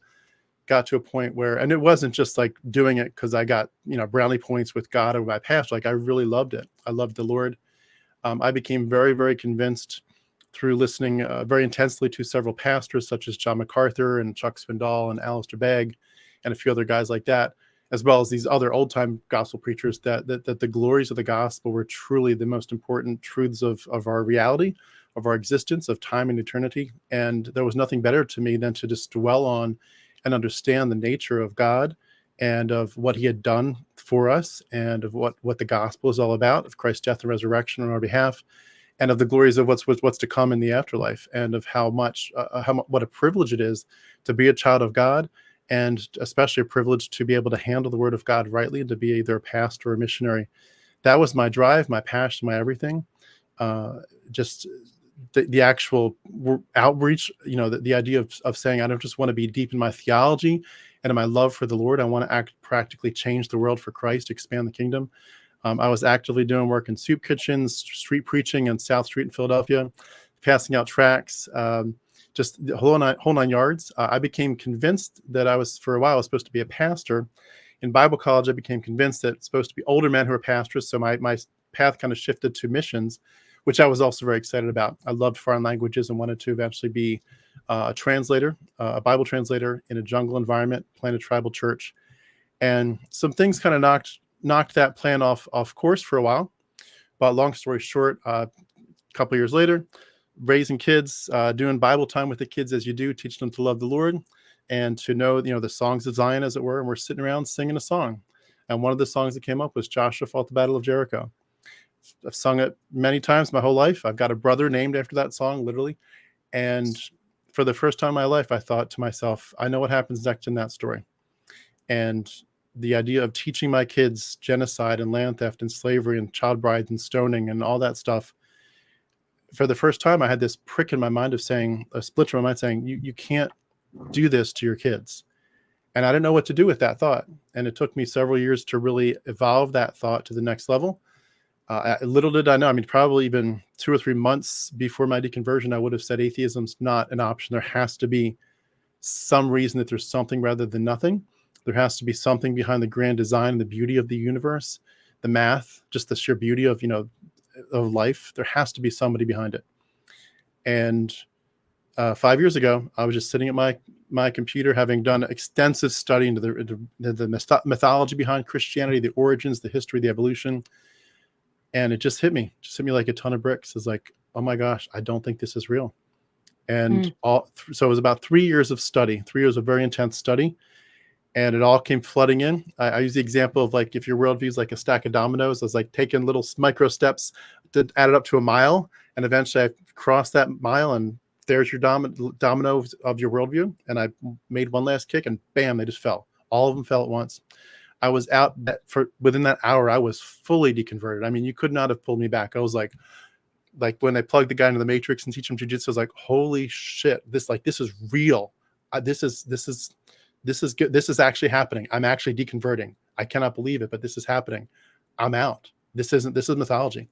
And the minute it happened, I was like, yep, that makes so much more sense than the 43 years of trying to make this thing fit. It doesn't fit. The reason it doesn't fit is because it's not real. God's not real. And I had more peace in the first hour and the first day than I had in 40 years as a Christian. So I'm so glad to be out, help to get my kids out, help my kids escape Bible prison, as I like to call it. And here I am creating a platform for people to share their stories like I do. And hopefully we can all, collectively help each other heal and help the next, because there's other people after us who haven't left yet. There's a lot of people that we need to help, create platforms so they can understand this process and feel like they're not alone. And you're a single dad with 4 young kids now, right? Yep. And so I think that you have a little bit different perspective than most of the people on here, where you are able to teach your kids a different perspective. So what are you doing differently with your kids than how you grew up? Sure. The 2 big things I would say that I'm doing is, number one, I'm exposing them to a lot of the mythology behind the Gospels. That's like my bread and butter, is I want to share with them where these stories came from. So we talk about Dionysius and Hermes and Zeus and other gods, just all those stories. We talk about Homer's Odyssey quite a bit. They know more about the mythology behind the Gospels at age 6, 7, 8 than I did when I was a Bible college graduate, which is crazy to think about. Christianity just doesn't want you to know the information you should know. And the other piece of it is I talk a lot about the psychopathic nature of Yahweh. We talk about, like, would a good God really burn his kids even for a millisecond, let alone a minute, let alone forever? Would a good God drown his children in the bathtub or the pool? All these things, we talk about that. And we talk about blood magic. Say, does you really need blood to forgive, or can you just say, I forgive you? Doesn't that make you better than God? And we talk so much about the psychology of it all. So they're at a very young age. They're also, I would say, as a side note, we talk about the idea of autonomy and empowerment quite a bit, where I say, it doesn't matter if you want to end up being a Christian, that's up to you. It's your life. But understand, number one, you need all the information. Number two, you don't become a Christian because we force you to or threaten you with hell. It's because you really have done the homework. You believe that it's really real, but it's ultimately up to you. It's your mind. It's your power. It's your life. It's your autonomy. No one else should be forcing you to believe anything. So between the mythology and the psychopathic nature of Yahweh and the side context of all, thought autonomy, that's my big push with my kids. And it's been an amazing journey. They're awesome kids, and yeah, they do not believe, and they know where this stuff came from. And I'm working on projects to do a lot more, so hopefully they'll know even more about the mythology soon. And I'll share that, of course, with the world when it's ready. But it's a great privilege to be able to see this in live action. That's one of the questions that I get most. There's maybe 5 questions that I get the most with people who deconstruct is, how do I teach my kids? So I want to just really encourage you to, share as much as you can when you are able to, get that channel going. And so I'm sure there are a lot of people that will help. Now, Absolutely. Real quick here, have you had a chance to read any of Alan's book? I know you've been really busy, sick kids and all that. I've done, I would say more, I've done an overview and a perusing, but I know enough to know, some of the big pictures of it. I know that I love the fact that he's borrowing the addiction metaphor, obviously with the idea of being, hooked on God is sort of a psychological crutch.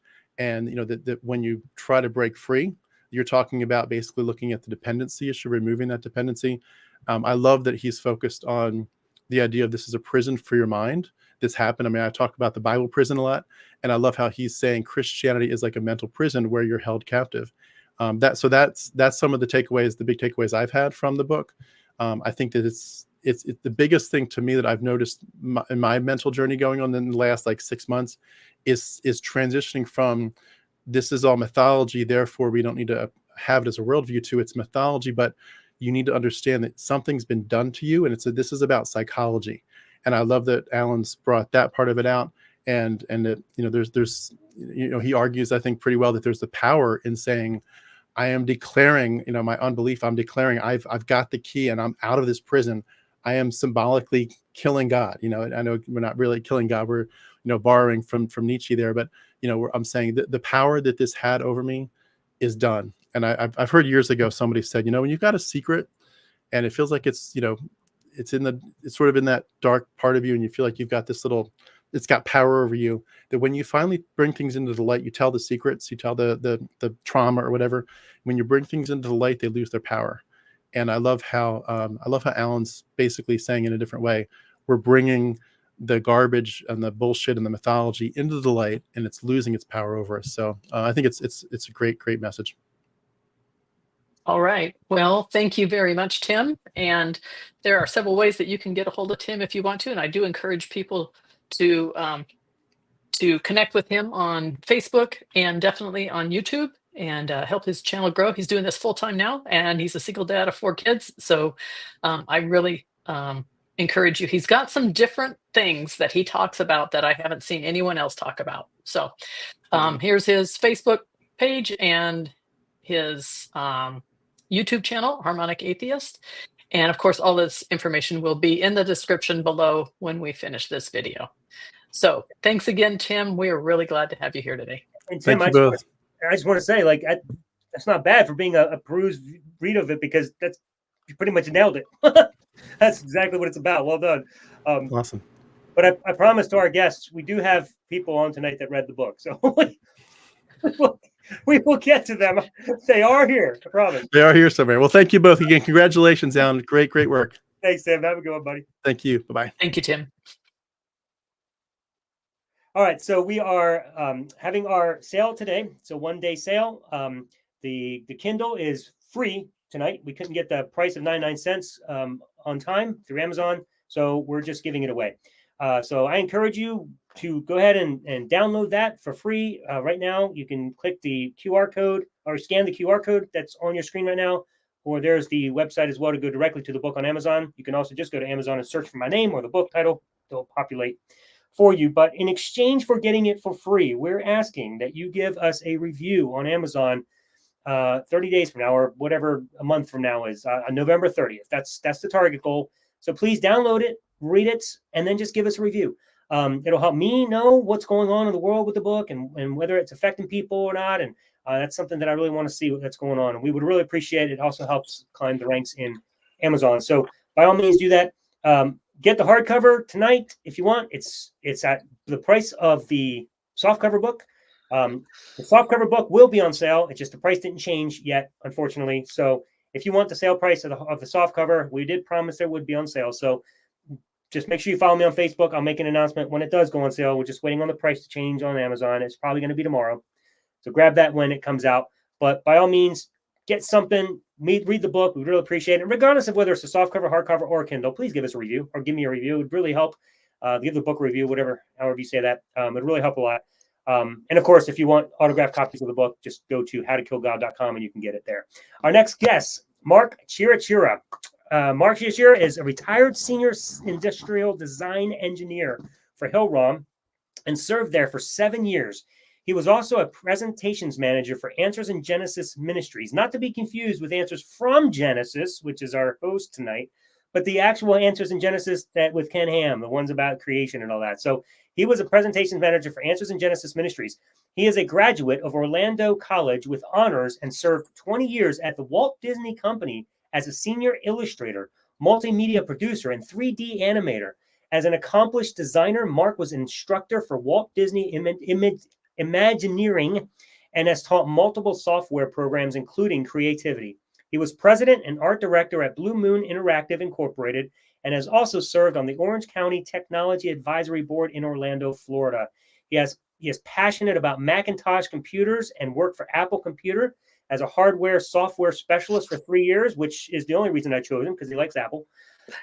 Mark is a kidding. Love Apple too, though. Mark is a dedicated father and has been happily married for 40 years to the love of his life. He has 2 boys, ages 32 and 30. He is also a free thinker and mythicist. He also loves teaching ancient history, performing professional mentalism, and a student of religious syncretism. Mark and I also knew each other when we were in preterism together, and I was extremely thrilled to connect with him again on the other side of Christianity. Who knew? Another friend that escaped. So not only is Mark a good friend, has an incredible resume, but he's also an awesome guy. Welcome, Mark Chiacchira. Hey, thanks, Alan. Yeah. It's really a pleasure to be here. It's nice to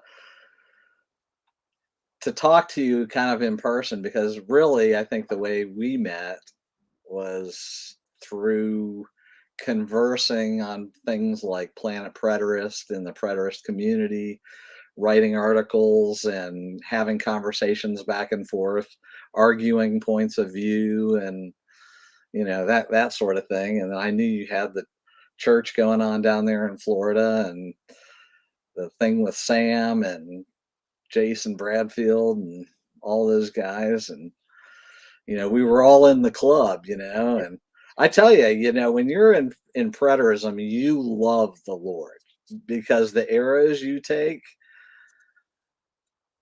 they're pretty nasty, from friends and relatives and the church. I mean, my life's a lot like yours, Alan, where I was put out of the church and got let go from Answers in Genesis because I was a full preterist, and it was really hard. So, one thing I learned in life, and that is you have to be willing to be wrong before you can ever be right. And I always tried to live my life knowing that you have nothing to fear from truth, from an open and an honest investigation. And I studied my whole life. I mean, 6-8 hours a day after work, every day, 365. I was a Christian for 52 years, but really became dedicated, I guess, when I was 20. And went from denomination to denomination like Jen did. I got saved in the Assemblies of God Church, and it was funny because I wanted to become a member and I wanted to be involved in the church and do all these things, right? Then it was like one of the tenets was you had to be able to speak in tongues to be a member of the church. And I remember Paul saying, do all speak in tongues? Do all have the gift of prophecy or teaching, right? So the negative was implied. So every time I would try to ask the pastor, what do we do with that? You're wanting me to be able to speak in tongues, and Paul says not all speak in tongues, And it got to the point where the pastor would see me coming and he would be turned the other way and start walking away. Didn't want to answer the questions. So I just left that denomination and went from denomination to denomination. Ended up in Reformed Presbyterian Church, full 5-point Calvinist, dedicated to the truth of preterism. I learned preterism on my own, just by reading the Bible. And I finally found, I think it was Ed Stevens and Max King and Terry Hall. There was just a small group. Walt Hibbard, Walt Hibbard was just an awesome man. He sent me a fax copy of Russell's book, The Parousia. A fax copy? Because that's all there was. There wasn't a published book. Oh my goodness, that would have taken forever. Yeah, he got it from like Cambridge University, and he Xeroxed it off and then faxed me every page. So I had, you know, this stack of papers. But I read the thing, and you know, it was just we just had great conversations and everything. Wow. So, Mark, I'm going to steer the conversation just a little bit. So we don't have a whole lot of time here. So give us a couple of minutes of how you got out of Christianity. What was your experience there, your journey? Well, I was heavily influenced by the movie Star Wars, right? And the mythology behind it. And I listened to George Lucas, and he was influenced by Joseph Campbell and his writings. And I don't know if you guys know who Joseph Campbell is, but he was a comparative religionist. He went to different religions and found the commonalities between all of them. And then he wrote a book, I think it was called The God with a Thousand Faces, or it's better known today as The Hero's Journey. And it led me down that path of, I was always fascinated, being a magician myself and a mentalist. I was always fascinated with the wizard character like Obi-Wan Kenobi or Dumbledore and Harry Potter or Gandalf in The Lord of the Rings. I was like the wise old man, you know. And I was fortunate when I was a kid to grow up in all the mythological stories. I loved Jason and the Argonauts. I loved Perseus and the whole Medusa thing, you know, Greek mythology, and Hercules. I grew up with all those stories. And then I started putting two and two together, and like the Gilgamesh flood story, and, you know, Genesis has got the Noah story, and I began to understand that these things were about the constellations in the night sky. Every biblical story reflects each of these as kind of I don't know. I think the Bible is actually the Hebrew myths, just like the Greeks have their myths, the Romans have theirs, Babylonians and Assyrians, the Jews have theirs. It's their book of life. It's a collection of wisdom sayings, their songs, their poetry, their mathematics, in gematria, which is where we get geometry, things like that. So I just got out of it that way, through the back door, you know. So there's a whole lot of things there, and maybe we'll have you on to talk about that all later. In fact, I know we will. But today, I do want to ask you: have you read Alan's book? Have you read part or some or all? Or so many times that I think I see it in my sleep, you know, because I was one of the editors. I was going through it painstakingly, you know, for hours and hours. So you read it as an atheist already, right? Yes. So tell me from your perspective now, just tell me, you know, what stood out to you in the book? Did you learn anything new? Was it just something that resonated with you? Tell me. I think the whole thing resonated with me because I think we all ask ourselves those questions, you know. But the one that really stood out to me the most was, I think it was, you'll have to correct me, Alan, if I'm wrong. I think it's The Moment of Realization. That's the chapter title. Yeah. Yeah. I was like you. Pardon me. I was like you. I broke down and wept when I understood that these were all mythological stories. Because, you know, what floods into your head is, what am I going to tell my wife? What am I going to tell my kids? I'm going to lose my wife. I'm going to lose my relationship with my kids. You know, it's like I lost my job at Answers in Genesis. You lose all these things. And, you know, you're laid bare. So I had to strategically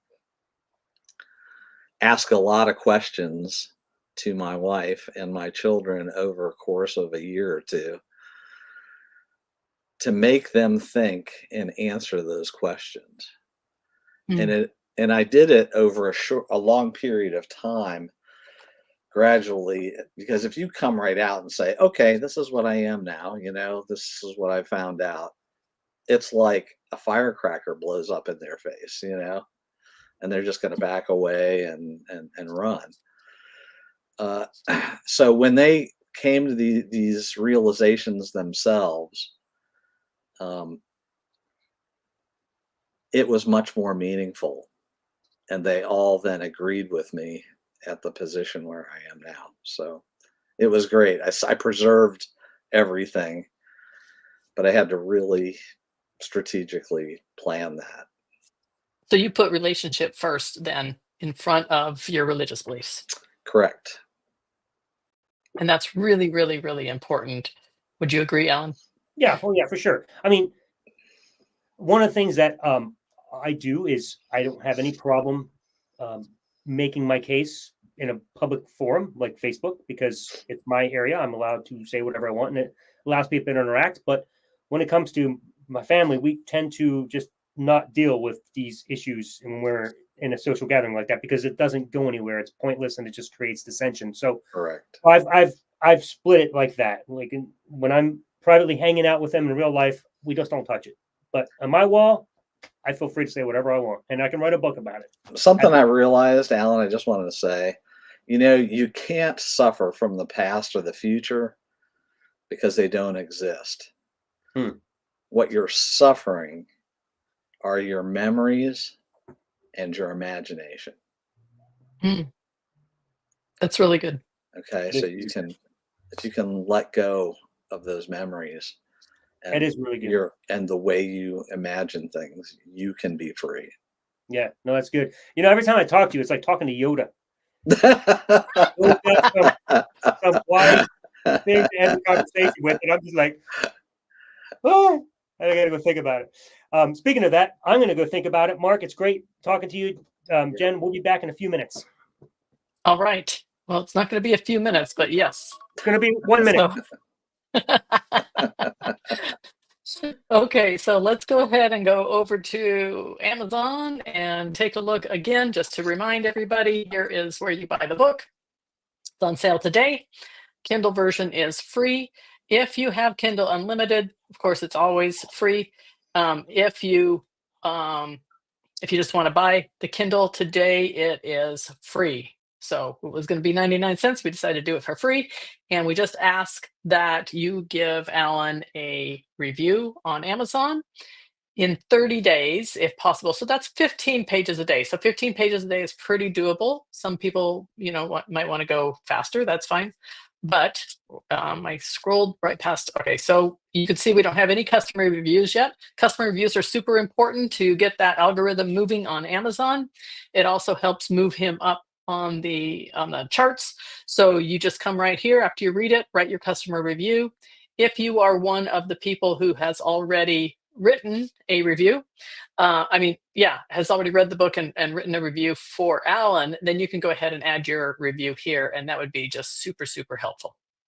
So let's go back now, and Alan is going to be joined by his there we go, by his partner Ray and her sister Kathryn. So Alan, I'm going to let you introduce everyone.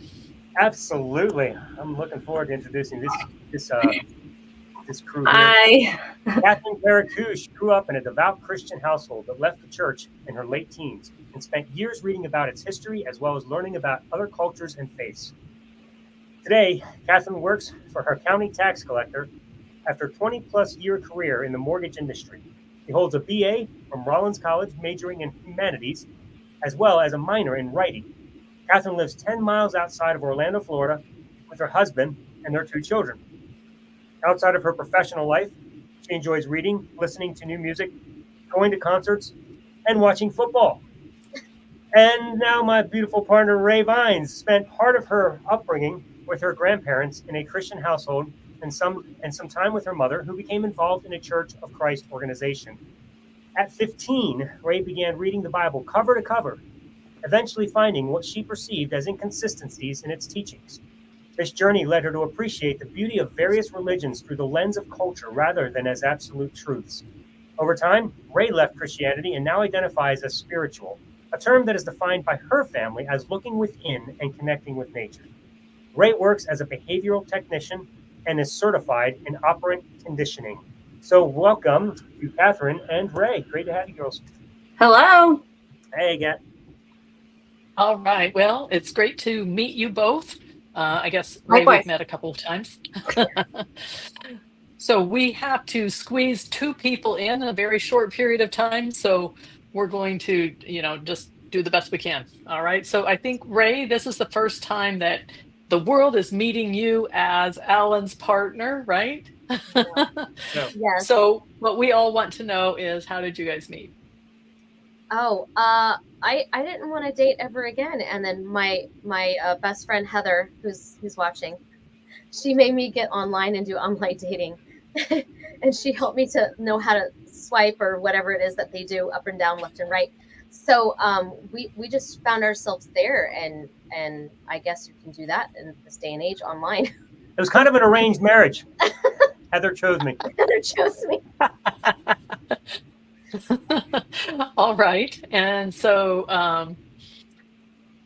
Ray, how long were you a Christian? I would say from 0 to kind of 15, and me and my sister can attest to this, that we both stayed with our grandparents and we both did a lot of traveling, and we were subjected to different cultures, which other people would say, oh, that's so sad. Why weren't you in one place and making friends? But at the same time, we were able to experience so much more life and make a more solid question from our, decisions from within.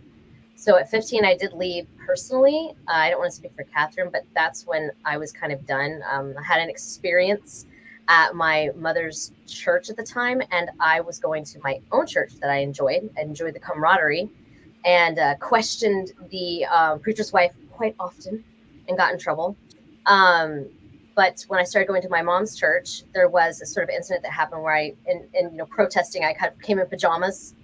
And my mom got in trouble for two boys making some kind of sexual innuendos about me, even though I just came in pajamas and baggy shorts and baggy, pants and top. And then I was punished for it, and she was punished for it. And I knew that something was wrong there. Okay. All right. Kathryn, how about you? How long were you a Christian? I would say somewhere birth till teens, maybe 15 or 16. And I do recall what Ray is talking about. I mean, that church it was outside in a park on a blanket. So I don't know really what what their issue was.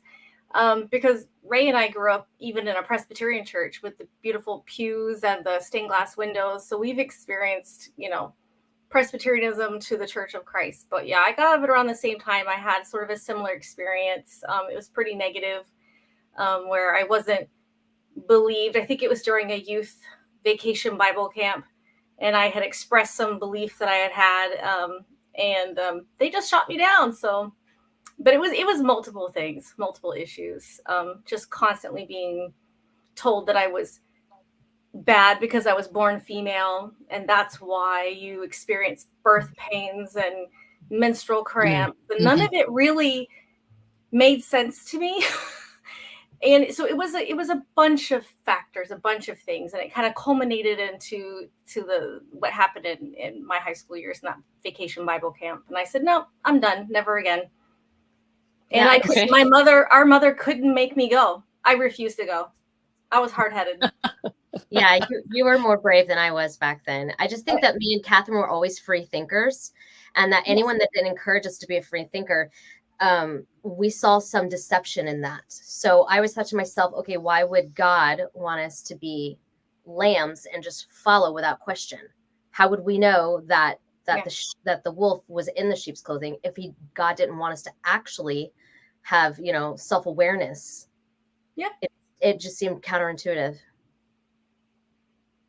And so, Ray, you call yourself a spiritualist and free thinker, I've heard. Is that where you're at? Yes. He describes Kathryn? spiritual different. I mean, it's I know he does.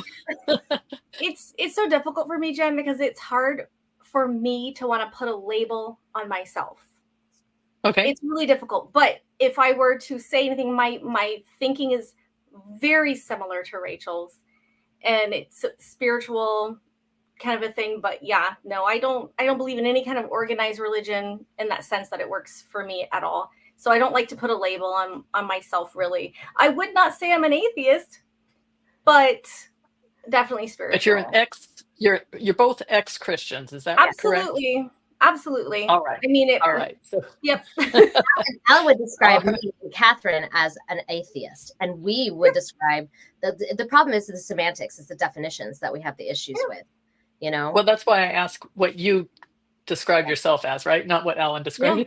I give myself no label. To me, it's a lot of it's irrational. I'm a very analytical person as much as I'm an open-minded person. And I've had discussions with our father, and it's yes, I just can't believe that a burning bush was talking to someone. I can't believe that less than 10 people on an ark took care of thousands of animals, cleaned up the feces every day, fed them every day. Like, none of it's rational to me. But it's in a book, and we're supposed to believe it. That's it.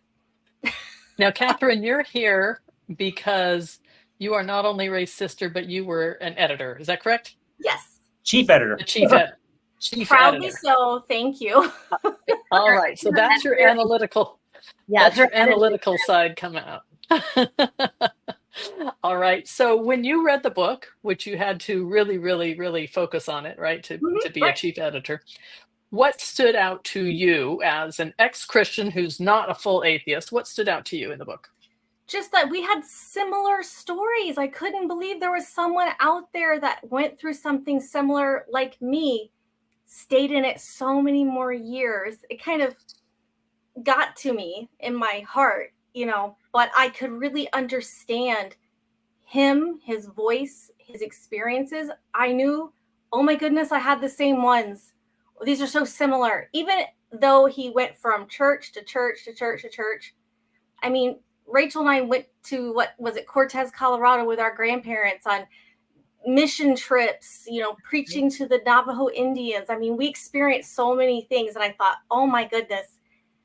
And what I heard in Alan's book, these are similar to our stories, our experiences. So it was validating, but it also made me kind of feel emotional because it's so pervasive. So it was really relatable for you then. Absolutely. All right. Now, Ray, have you read the book, or you just know all about it from osmosis? Okay.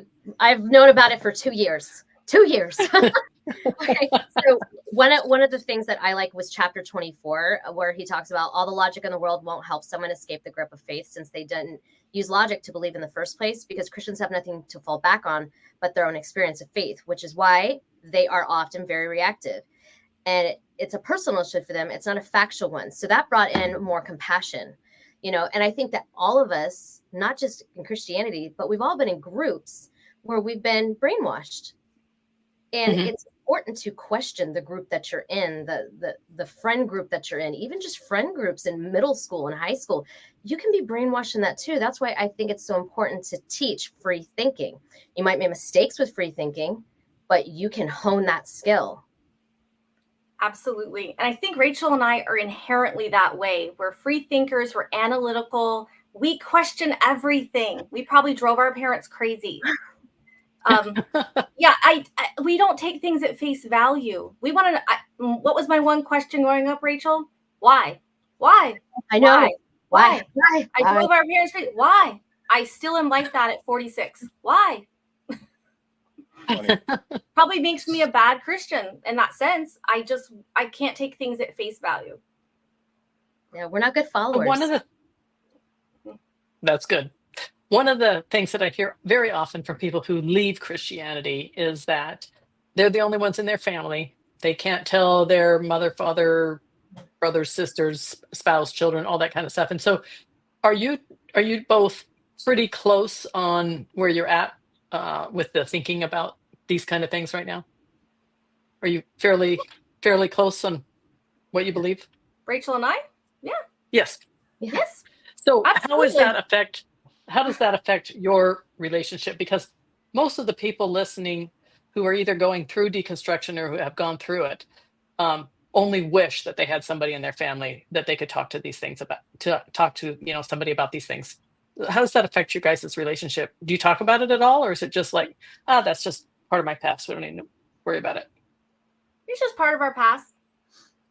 It's just the things we went through. It's a part of our past. I'm like Popeye, I am what I am, no one really questions me anymore.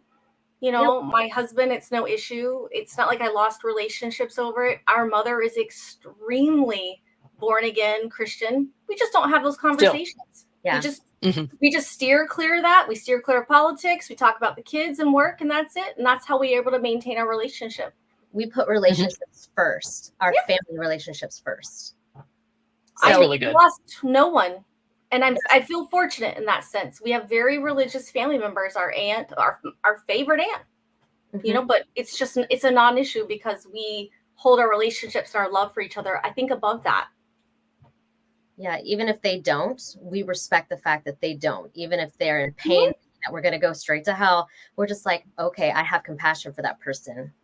Right. We understand why, so we don't make it an issue.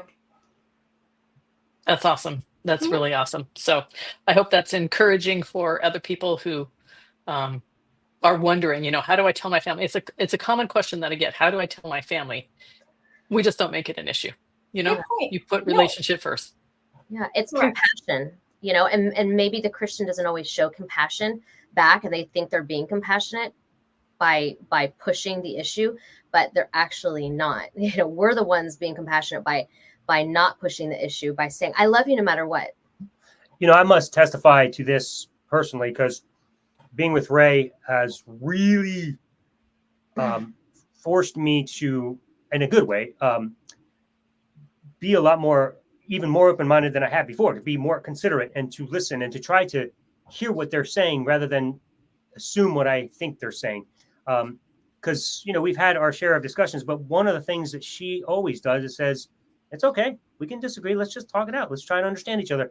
Whereas I'm ready to just be like, so it's been good. It's been good for me. It's been great. So so I can testify to their attitude about that. Figuratively, not literally. Sometimes I literally. think what it is too is that Rachel and I are very similar people, and we don't have a need to be right. If 2 + 2 is 9 to you, fine, I love you anyway. It's okay. I don't have an incessant need to be right about anything. The life is too short. It's okay. Yep. Well, speaking of too short, this conversation was too short. So I have Kathryn's email up here in case you want her editing skills. I know several people here are wanting to write a book. So she already has this perspective, and sometimes you need an editor with that perspective. So that's her contact information, and Rachel didn't give me any. So I guess there's one in the notes. While he's doing that, I want to say that Alan thought, oh, you're just pushing Kathryn because she's your sister. No, he was very surprised by all the grammar edits and all the things that she did. And I'm telling you, I've lived in her shadow for years. She's that good. She's that good. She's on Dean's list. Thank you. It's just one of those people. It's so natural, and she reads super fast. And I'm going to tell you something. I was like that since birth, because when I got bored, what would I do as a kid? I would pull out the dictionary. I'd pull out Encyclopedia Britannica, and I would read the dictionary. I'd read the encyclopedia. So that's boring. The nerd I was. I'm like, play dolls. Oh, a woman after my own heart. She would play with Barbies, and I would read the dictionary. All right, ladies, it was wonderful having you on. And Alan, I'll see you shortly. All right. Sounds good. Take care. Thanks, Good night. Bye. Oh, all right. Bye. Okay, so let's go look at Amazon one more time here. Well, Alan is getting situated. Just again, here's the book. Here's how to find it. Very, very easy. Find it easy, read it. And I hope that you do find that it is easy way to really remove the brainwashing, remove the indoctrination. I hope that you find that this method that Alan has laid out is an easy way for you. It is we've heard time after time after time today that it is good not only for Christians, but for people who are already atheists, for people who are going through deconstruction. So I would say mostly this is for people who are going through deconstruction. If you have any questions at all about where you're at, about Christianity, about God, about the Bible, if you just have any questions, I would encourage you to get this book, because Alan's going to cover that. Whatever your question is, I promise you he's going to cover it in this book. So Kindle free today, and just till midnight tonight. So make sure that you get on that. The hardcover is half price. The paperback, we're going to have that special is going to go on in a couple of days. So you check back here if you want the paperback, and it'll be half price in a couple of days. Amazon just couldn't get it ready today. And if you take the free Kindle version, again, we're just asking that you give us a free customer review within 30 days. And so if you're trying to figure out, can I read it that soon? Yes, you can. 15 pages a day. You should be able to read it and get that done. So, all right, let's see if Alan has made his way back. I'm ready to go. Yay. All right. Let's see. Yep. All right, let me introduce her. Heather McShea is from Tucson, Arizona, where she successfully owned a local home healthcare company for over 30 years. With more than 40 years of experience as a massage therapist, she has established herself as a dedicated professional. Heather is a committed advocate for animal welfare, having been formally involved in this cause for over 5 years, and currently serves her community as the owner and publisher of a local animal welfare magazine.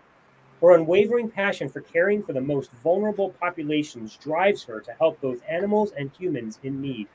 While she was born in the Christian faith, Heather, now claiming to be an agnostic, has shaped her own definition of living a Christ-like life based on her own personal experiences within the Christian community, which diverges significantly from any religious interpretations. Meeting through my attempts to win her business in an affiliate marketing attempt, and somehow sparking an incredible friendship from that single conversation, which was absolutely awesome. I'll let you tell more about that in a second, but welcome, Heather McShea. Thank you. Can you hear me okay? Yeah. Okay, good. Yes, you can hear me just fine. Welcome, Heather. Thank you. Thank you very much.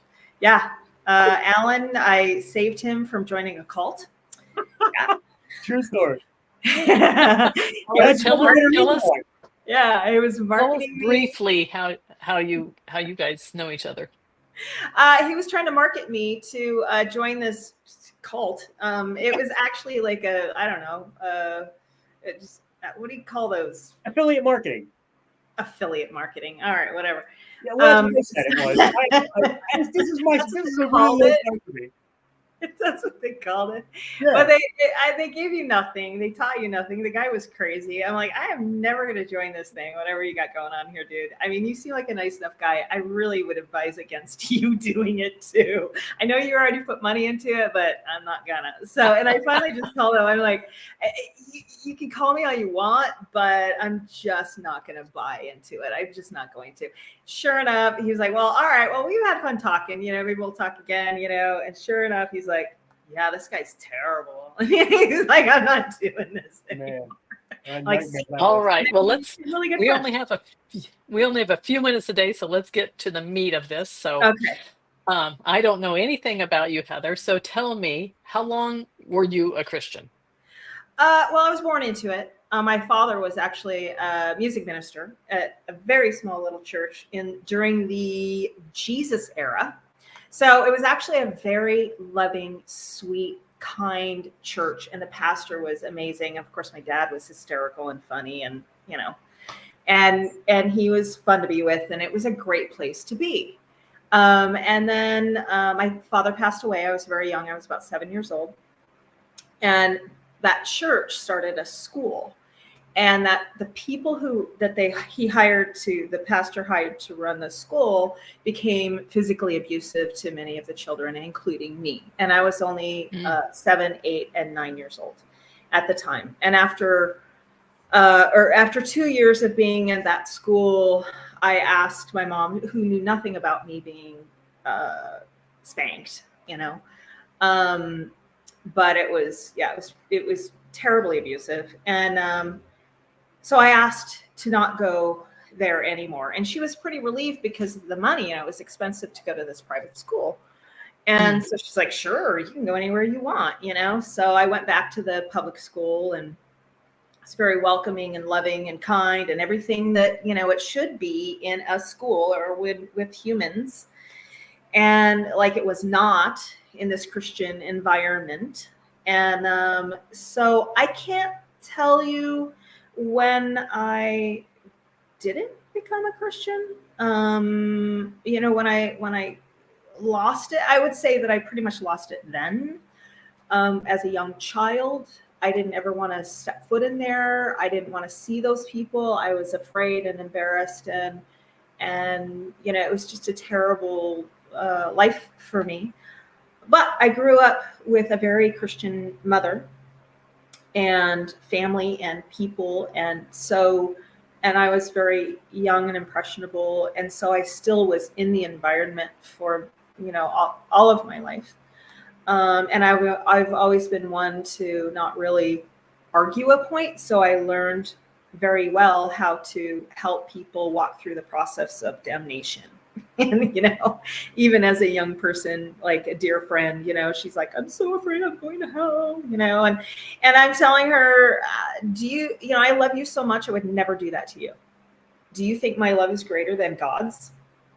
She's like, that's a good point. You know, no, and it would never happen. And I must love you more than God. And she was kind of got a little like, wait, what? You know, and I'm like, well, I don't know. You know, so these are the kind of things that my thought process was throughout my entire life. So Christians don't like to talk to me. I know too much about, you know, reading the Bible and going, oh, please, you know. I love the stories. Some of the stories I found, you know, God very offensive to me. He did horrible things, and you know, trying to make somebody kill their child, you know, to, you know, prove their love to him. And you know, I mean, I guess if I had 500 million children, I'd abort. You know, I want to flood them out too, but you know, that's just the way I looked at it. You know, I just didn't like it. I couldn't buy into it. And I also am more of a scientific person. I see things more mechanically and like, I don't think so. You know, none of this works for me.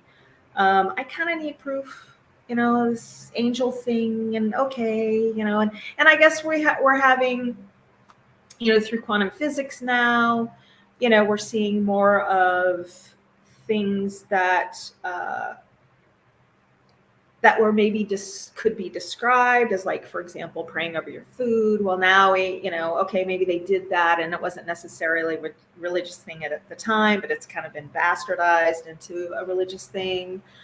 You know, there's when you show gratitude, water changes, the structure of water changes.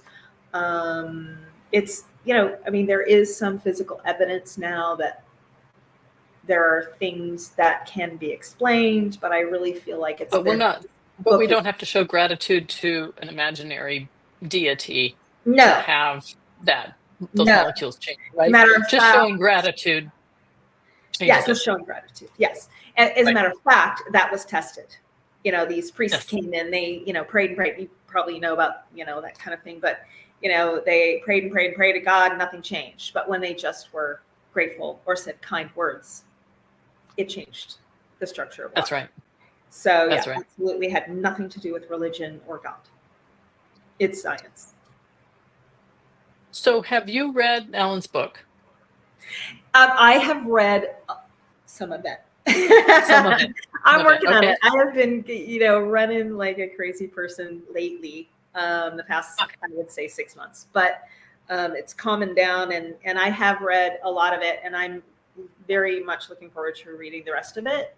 But I've known Alan for a long time, and we've talked at length about these things and our belief systems, and it's all right there.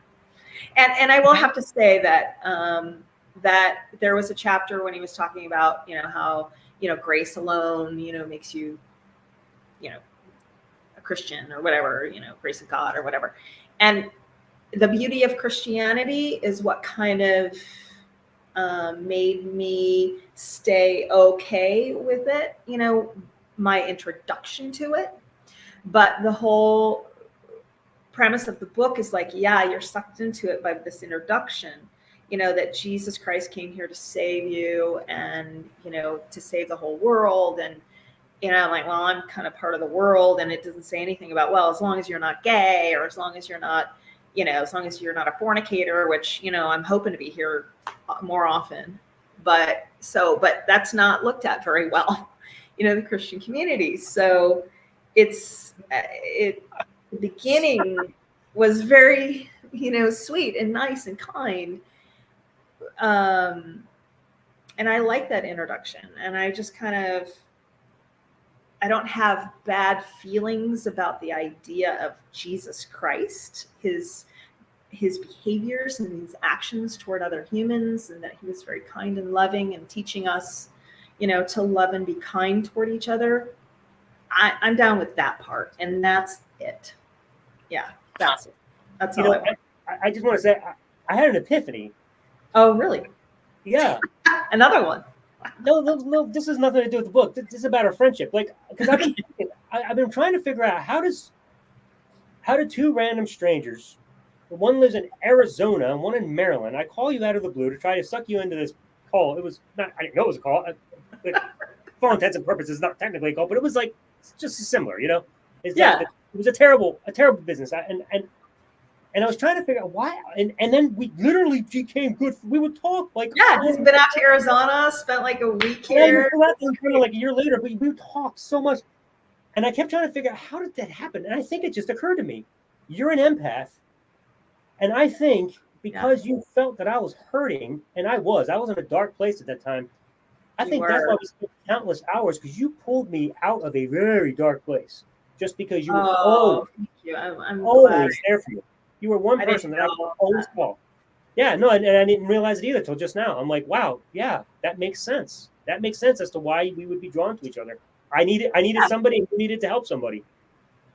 Well, yeah, and that's probably why I like talking to you. Like, we laughed a lot, and, you know, even though you were trying to sell me something I wasn't going to buy, I was like, ha. I'm glad you got me out of that. And by the way, you and Ray are a lot alike. You're both empaths, so I think it's. You know, I love your people. And her sister is adorable, and she's an editor. I'm an editor in chief, which I'm not really bad at it. I need to be better like her. But well, yeah. Well, thanks for being on tonight. I appreciate you taking the time to do this. I know you're very, very busy. Well, I'm taking the evening off. I'm really happy to do this, and I'm very proud of you. I tried to sell you in Utah. They weren't having it over there when I was there on vacation. They just weren't having it. But I didn't come back a Mormon nor a sister wife, so well, that's good. I came back safe. It's very positive. Yeah, but yeah, I'm so happy that we became friends, and I'm glad that we're going to be forever friends. And yeah, well, for sure. Yeah, for sure. Yeah. And I feel kind of like a schlep next to all these people that you have. They're so educated and so well versed in, you know, religion as a whole, and, you know, when it comes to education, I feel like I kind of am in a way, because it's always been my interest. But yeah, you've had some great people on tonight. I really, really love it. So yeah, I got some great friends, good people, man, good people. Yeah, you got some great people that know what they're talking about. I've enjoyed listening. Well, I think the point is that the book is for all different stages, right? So if you're a theological minded pastor, you're going to get a lot out of Alan's book. But if you're just a regular Christian or a regular person who asks questions, you're also going to get a lot out of Alan's book. And so I think that he has that audience broad enough that it's going to apply to, you know, both sides of that spectrum. So it doesn't have to be, we're glad that you're here, Heather. It doesn't have to be that you are someone who's gone to theological seminary and, you know, learned Hebrew and Greek and, you know, all that kind of stuff. You don't have to do that to in order to deconvert, right? Yeah. You deconverted all without any of that kind of stuff at all. Yeah, just out of common sense and being able to think for yourself and not having kind of the sheep mentality as Jen mentioned. You know, it just didn't make sense at all. And yeah, it didn't help anybody trying to convert me to be a diehard Christian. And honestly, you know, I because of my history in Christianity, my son actually went to a Christian rehab for alcohol or a drug rehab, and it helped him greatly. But he had to have my constant, like, just take what sounds right and leave what doesn't. If it's working for you right now, just to get you through this process, then follow through with it. And he's like, I don't even believe in God. I'm like, you're fine. Just don't tell anybody that. You're good. And he is living his best life. You know what I mean? But it wasn't about the religion. It was about the men that he was with. They were good people, and they cared about each other, and they knew each other's plight. And really, that's what it was. It had nothing to do with religion. So, well, thank you so much for being here, Heather. We've loved having you. And if Heather's genuineness about life just resonates with you and you want to contact her, then here is her email. And of course, that will be below at the end of the show as well. So thank you again, Heather. Pleasure meeting you. Have a great night. We'll talk soon. Bye-bye. All right. All right. So while we are preparing for our final guest tonight, which I'm very excited about, one last time to remind you, well, I guess I do have one more after this, but want to remind you about the book sale. Tonight we have the Kindle, which is for sale literally for free, for the exchange of you just writing a review by November 30th. If you get that tonight and you start reading, you only have to do 15 pages a day. That's about what it boils down to get that book done. So it's not that much at all of reading, and you split it out however you want to. But that's just kind of a gauge of whether or not you feel like you can accomplish that or not. But that's all we're asking in exchange for the free book. It was supposed to be 99 cents, but but Amazon didn't get the price change on time, so it is what it is. So we're glad to give that away for free. So we hope you'll download it and give us a review. Give me a review when you finished it. The hardcover is for sale for $19.95, which is the price of the softcover normally. So I'm going to encourage you to grab that. If you prefer a softcover or hardcover that's autographed, you can go to my website directly, howtokillgod.com, and order them from there so I can sign them and send them to you. Otherwise, just get it from Amazon. The softcover is supposed to be on sale, but Amazon did not change the price on time. So you'll have to wait until that clears. And it's probably going to happen by tomorrow or the day after. But follow me on Facebook so that you know when it comes out. I'll be sure to announce it. I don't know when the other price will change for a hardcover, so I recommend you get that tonight if you want it, because it might change back tomorrow. So anyway, so that's the price. That's the book thing. Hey, Dustin, what's up, man? Dude, I gotta get you a time change map or calendar or something, dude. Dude, time zones are so stupid. All right, Alan, do you want to reintroduce Dustin? Sure. I won't read the same script because I already read it, but I will just go with this. I mean, Dustin and I knew each other for a number of years, since 2010. We met at the first Predators conference that I put on in Florida. And we just hit it off. We're great friends. We've been through hell and back together. We've been through a lot. We've had ups and downs, but at the end of the day, we both have come out as really good friends on top, and just love each other. I love him to death. He's truly probably one of the closest friends I've ever had, as far as being noble and honorable, and just always being there to care for you when you're in your worst. So he's just a really, really great guy. And I'm really, really, really grateful that he's here tonight. And I'm really grateful that he wrote the preface to the book, because it's a really, really good preface. And we just started we're starting our new show tomorrow, Birds of a Feather. So I encourage you to go to youtube.com/Birds of a Feather AD, Alan, Dustin, AD, and you'll find us. And make sure you subscribe, because our premiere starts tomorrow at 5 p.m. So anyway, whoever's supposed to talk next, I better shut up. All right. Well, thank you, Dustin, for being a little bit flexible there. It's been a long time since I've seen you, so good to see you again. All right. So first of all, you know Alan through preterism, is that right? Correct. Is that how you guys met? All right. So how long were you a Christian, Dustin? I met you when you were my pastor, actually. So yeah. So I had my conversion was in 1995. That's when I became a Christian. Okay. And then when did you leave Christianity, or has it been in and out, in and out? No, I jettisoned it all about 3.5 years ago. Okay. And so what do you call yourself today? atheist, agnostic? What do you call Yeah, it? I mean, Alan and I talk a little bit about this.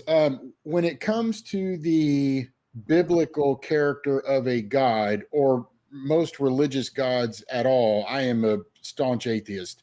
I just don't see any evidence for those, and certainly I don't see any evidence for the Christian God at all.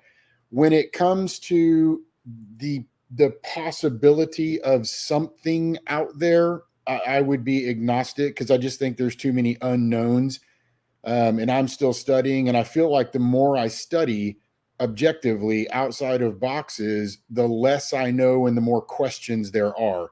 And so that just causes me to try and be fairly open. And so I am agnostic in that regard.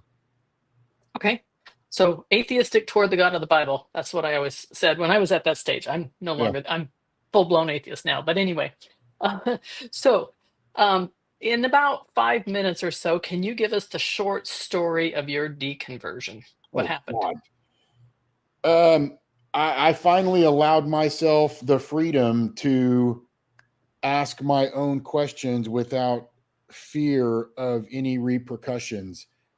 And that began an existential crisis because all of those existential crises that I thought I had a pretty bow wrapped around with the Christian constructs quickly unraveled. And I knew long before then that there wasn't something right about them anyway, but we kind of stick our heads in the sand and just say, well, no, I have faith. And eventually that just didn't cut it for me anymore. And so really, Jen, it was me giving myself the absolute freedom to ask the hard questions and to start searching for those answers. And the more I began to look for those answers outside of what was acceptable within Christianity, I began to find some insurmountable problems with the entire Christian construct. And, and to be honest with you, I mean, this because you're a thinker, and I know Alan and I walked a lot of this journey together. I knew for a long time that there were a lot of questions that no one talked about. They just didn't talk about them. And that bothered me. And actually, when I began to ask some questions of some pretty well-known theologians, genuinely hoping that they would say, oh, well, here's some answers, look at these.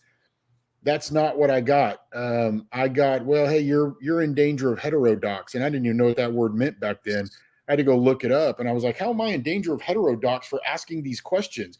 If we supposedly have the truth, the definitive truth of all truths, we should have answers to these questions. And I just, man, the more I studied and the more I looked, the more I realized I was in quicksand when it came to that. On the other side of it, I found a freedom that I can't ever imagine letting go of. I cannot fathom going there. There are sometimes people will send me messages and say, I'm praying for you. I know, one day Jesus will get your heart back. And I tell them in all sincerity, I cannot fathom going backwards. That would be like me getting out of prison and having chains unshackled, and me going back in and saying, here, shackle me back up, put me back in a cell. I just can't ever imagine going backwards. Never again. Yep, for sure. And Christians can't understand that because they have not experienced this level of freedom that we have in being set free from that prison, right? Yep.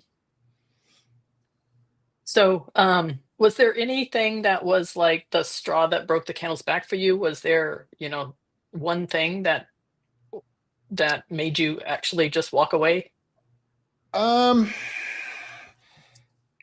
don't know. I think it was kind of a slow burn for me, maybe preterism. Maybe preterism is what did it. Because when you move into even the partial preterist camp, where you're safe with guys like Sproul and Gentry and all that, even that began to just kind of unravel some stuff, because once you start allowing yourself that latitude, all bets are kind of off. And when you move into partial preterism and you keep going unless you decide to be intellectually dishonest and do all sorts of odd scriptural gymnastics. You can't help but go full preterism. Once you go full preterism, you can't help but go covenant creation. Once you go covenant creation, you can't help but go Israel only to some degree, and it just keeps going. And I found myself just continuing down this journey of looking at the Bible for what it is, not what it says so much, but what it is, which I think is just a collection of pre-existing embellished myths. And once you begin to see that, you cannot unsee it. You just can't unsee it. Yeah, I call the Bible Israel's book of mythology. It is. That's a great description. That's what it is. Yep. All right. Now, you wrote the preface, was it, to Alan's book? Yep. So tell me, why did you write the preface? What was it that made you want to do that? You know, when Alan sent me, when he asked me to read his book and help edit it, I was like, oh, another book about there's no God.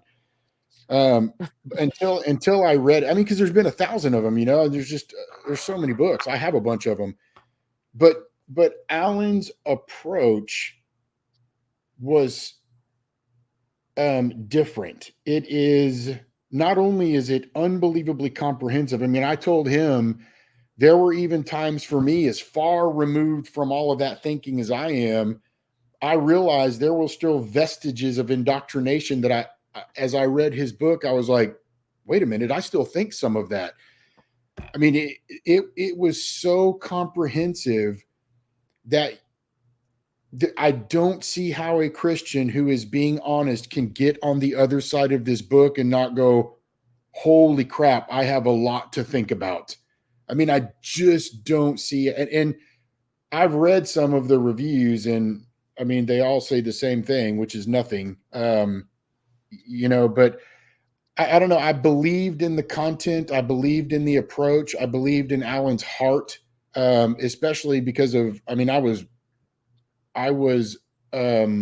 did not hold back in my suggestions for editing, and the poor guy he took it in stride, and the way he changed things and the way he thought through it and said, you know, it would take a couple days sometimes, and he'd say, you know, you're right. That should not be in there. It just let me know that his heart was in the right place. And if I believe in something, then I want to support that. Awesome. So you thoroughly read the book. I saw you making literally hundreds of comments in the document as we're going through it. So what was you read this as an atheist already, right? Would you suggest that does this book have any value for an atheist to read, or is it only for Christians? No, I think this book has value for everybody. I think for people who are not involved within the cult, I think it will help them understand those that are. And it will give them an empathy, because I think a lot of times it's very easy to lack empathy. Even for me, as someone who's come out of it, it's hard for me sometimes to have empathy for Christians because of their demeanor. I mean, they're elitist and arrogant and antagonistic and inflammatory, and they don't see it, but they are. And I think this book will help people who are not involved in the cult of Christianity to have empathy for those that are. You know, and I think, of course, for Christians, I think every Christian needs to read this book, because I don't care what they say at the end of it. I guarantee if they actually read it and don't just skim through some topics, you know, if they actually read this book, they will be forced to come out on the other side of it and go, I'm going to have some thinking to do. And what Alan wrote will haunt them until they are forced to deal with that crisis of action. Well, as long as they come to it with an open mind. So, you know, we have a couple of mutual friends, you know, Sam Frost, William Vincent. They read the book and they came into it with the point of just arguing and debating, right? Yeah. And even though I literally could see Sam Frost on certain pages, I'm like, Alan wrote that to Sam Frost. They missed it, right? And so when anybody who is listening to this, when you read this book, if you don't read it with an open mind, it's going to be a waste of your time. It's, so if you're coming here just to debate with us or to argue with us, well, we've already been there. We've already looked at every single thing that's in that book. That's why it's in the book, right? So anyway, any last thoughts here, Dustin? I don't think so. I really, really want to see people freed from the brainwashing of Christianity. And there's no way to say that without a Christian getting up in arms and going, oh my God, he said cult and he said brainwashing. But look, I was involved in it for 30 years. I studied at a very high level. I mean, I've known you and Alan for lots and lots of years. I am coming out on the other side of it telling you we were brainwashed. And there is a level of emotional and mental manipulation involved within the Christian cult that you can't see until you get out of it.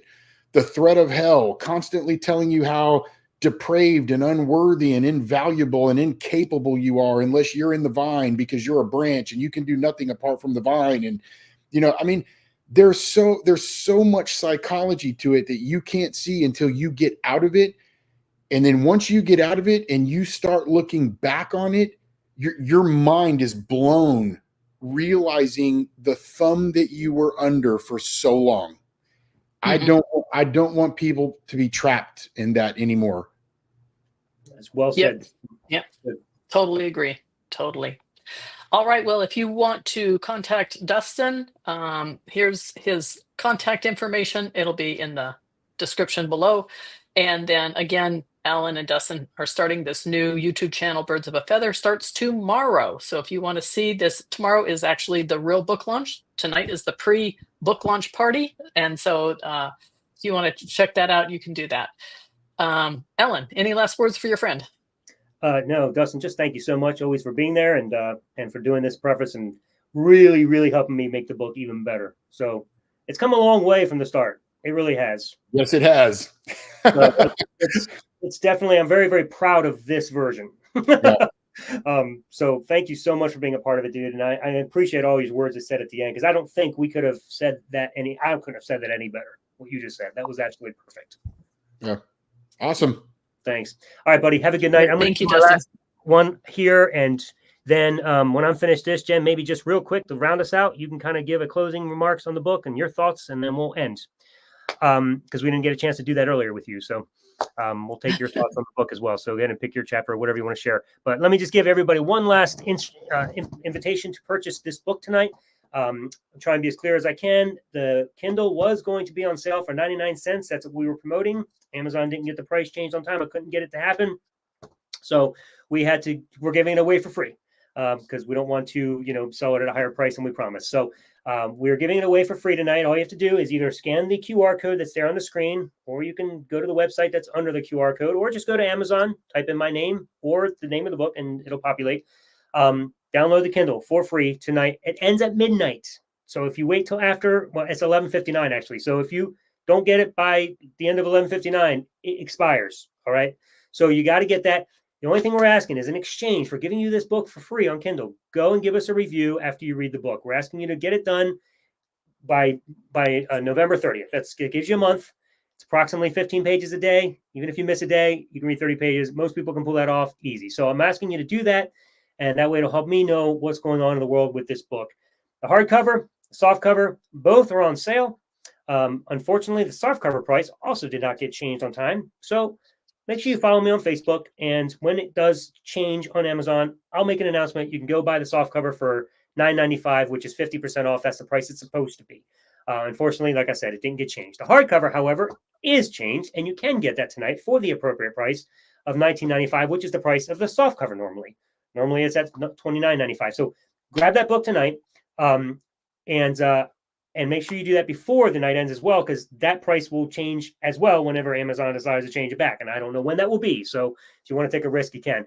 But anyway, so that's what's going on with the books.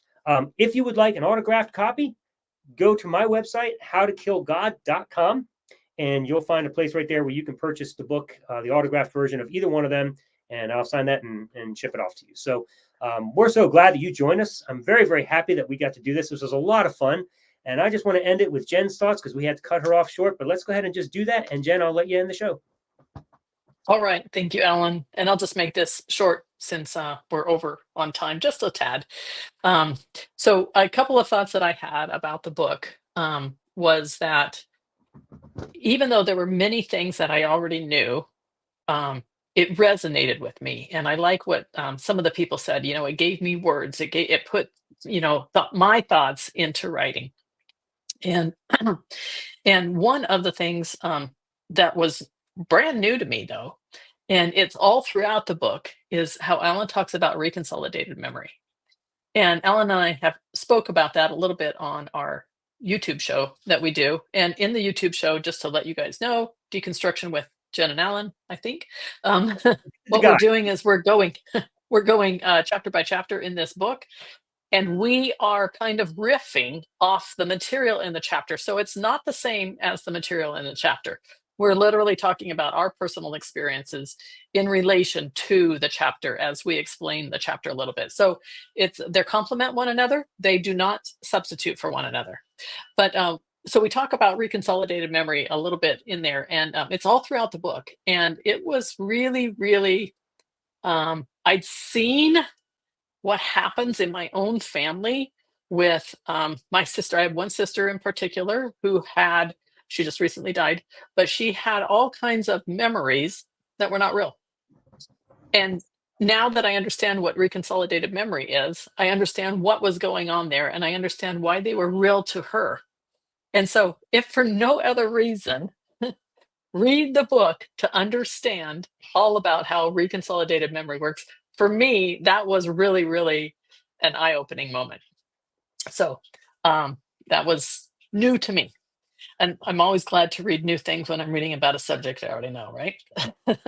Very cool. And then the other thing I just wanted to say was one thing that I noticed all throughout the book was that Alan is comparing and contrasting Christians and atheists. And you're going to hear one thing from your pastor, if you're still a Christian, you're going to hear one thing about what kind of people atheists are. And Ellen and I get this all the time. People tell us all the time what they think we are. And it's not even close to what we really are. And so Ellen does a really, really, really good job of looking at the contrast between atheists and Christians. And I think you're going to be really surprised no matter where you are on this journey, whether you're still full in the Christian camp or you're full in the atheist camp or you're somewhere in the between and you're asking questions, you're going through deconstruction. I think you're going to be surprised at the comparison and the contrast between atheists and Christians. And so those were a couple of things that just really, really stood out to me that I wanted to just encourage people to go, hey, what's that about? Something new, something different, right? So thank you all for joining us today. Get Alan's book, read it, post your reviews, not only on Amazon, but if you're in our Facebook group, Alan and I have a Facebook group, Life After Christianity Community, and the link will be below. Let me put my information up here. And Goodreads too. Here. Goodreads is another great place to give a review. If you are Goodreads.com would be awesome place. Okay, so this Facebook community, if you want to share your thoughts as you're going through it and have people discuss it, it's a great way. We like discussing things like that there. And then join Alan and I as we continue talking about the whole book. So we predict it will take about 2 years for us to get through this whole book on our YouTube show. So we're really, really looking at it in depth, and you're going to learn a lot from that. I hope that you join us. So right here on Answers from Jenesis. So until next time, I can't even remember what I'm supposed to say, but keep searching for the truth with Answers from Jenesis. Good night, everybody. Thanks for joining. Good night.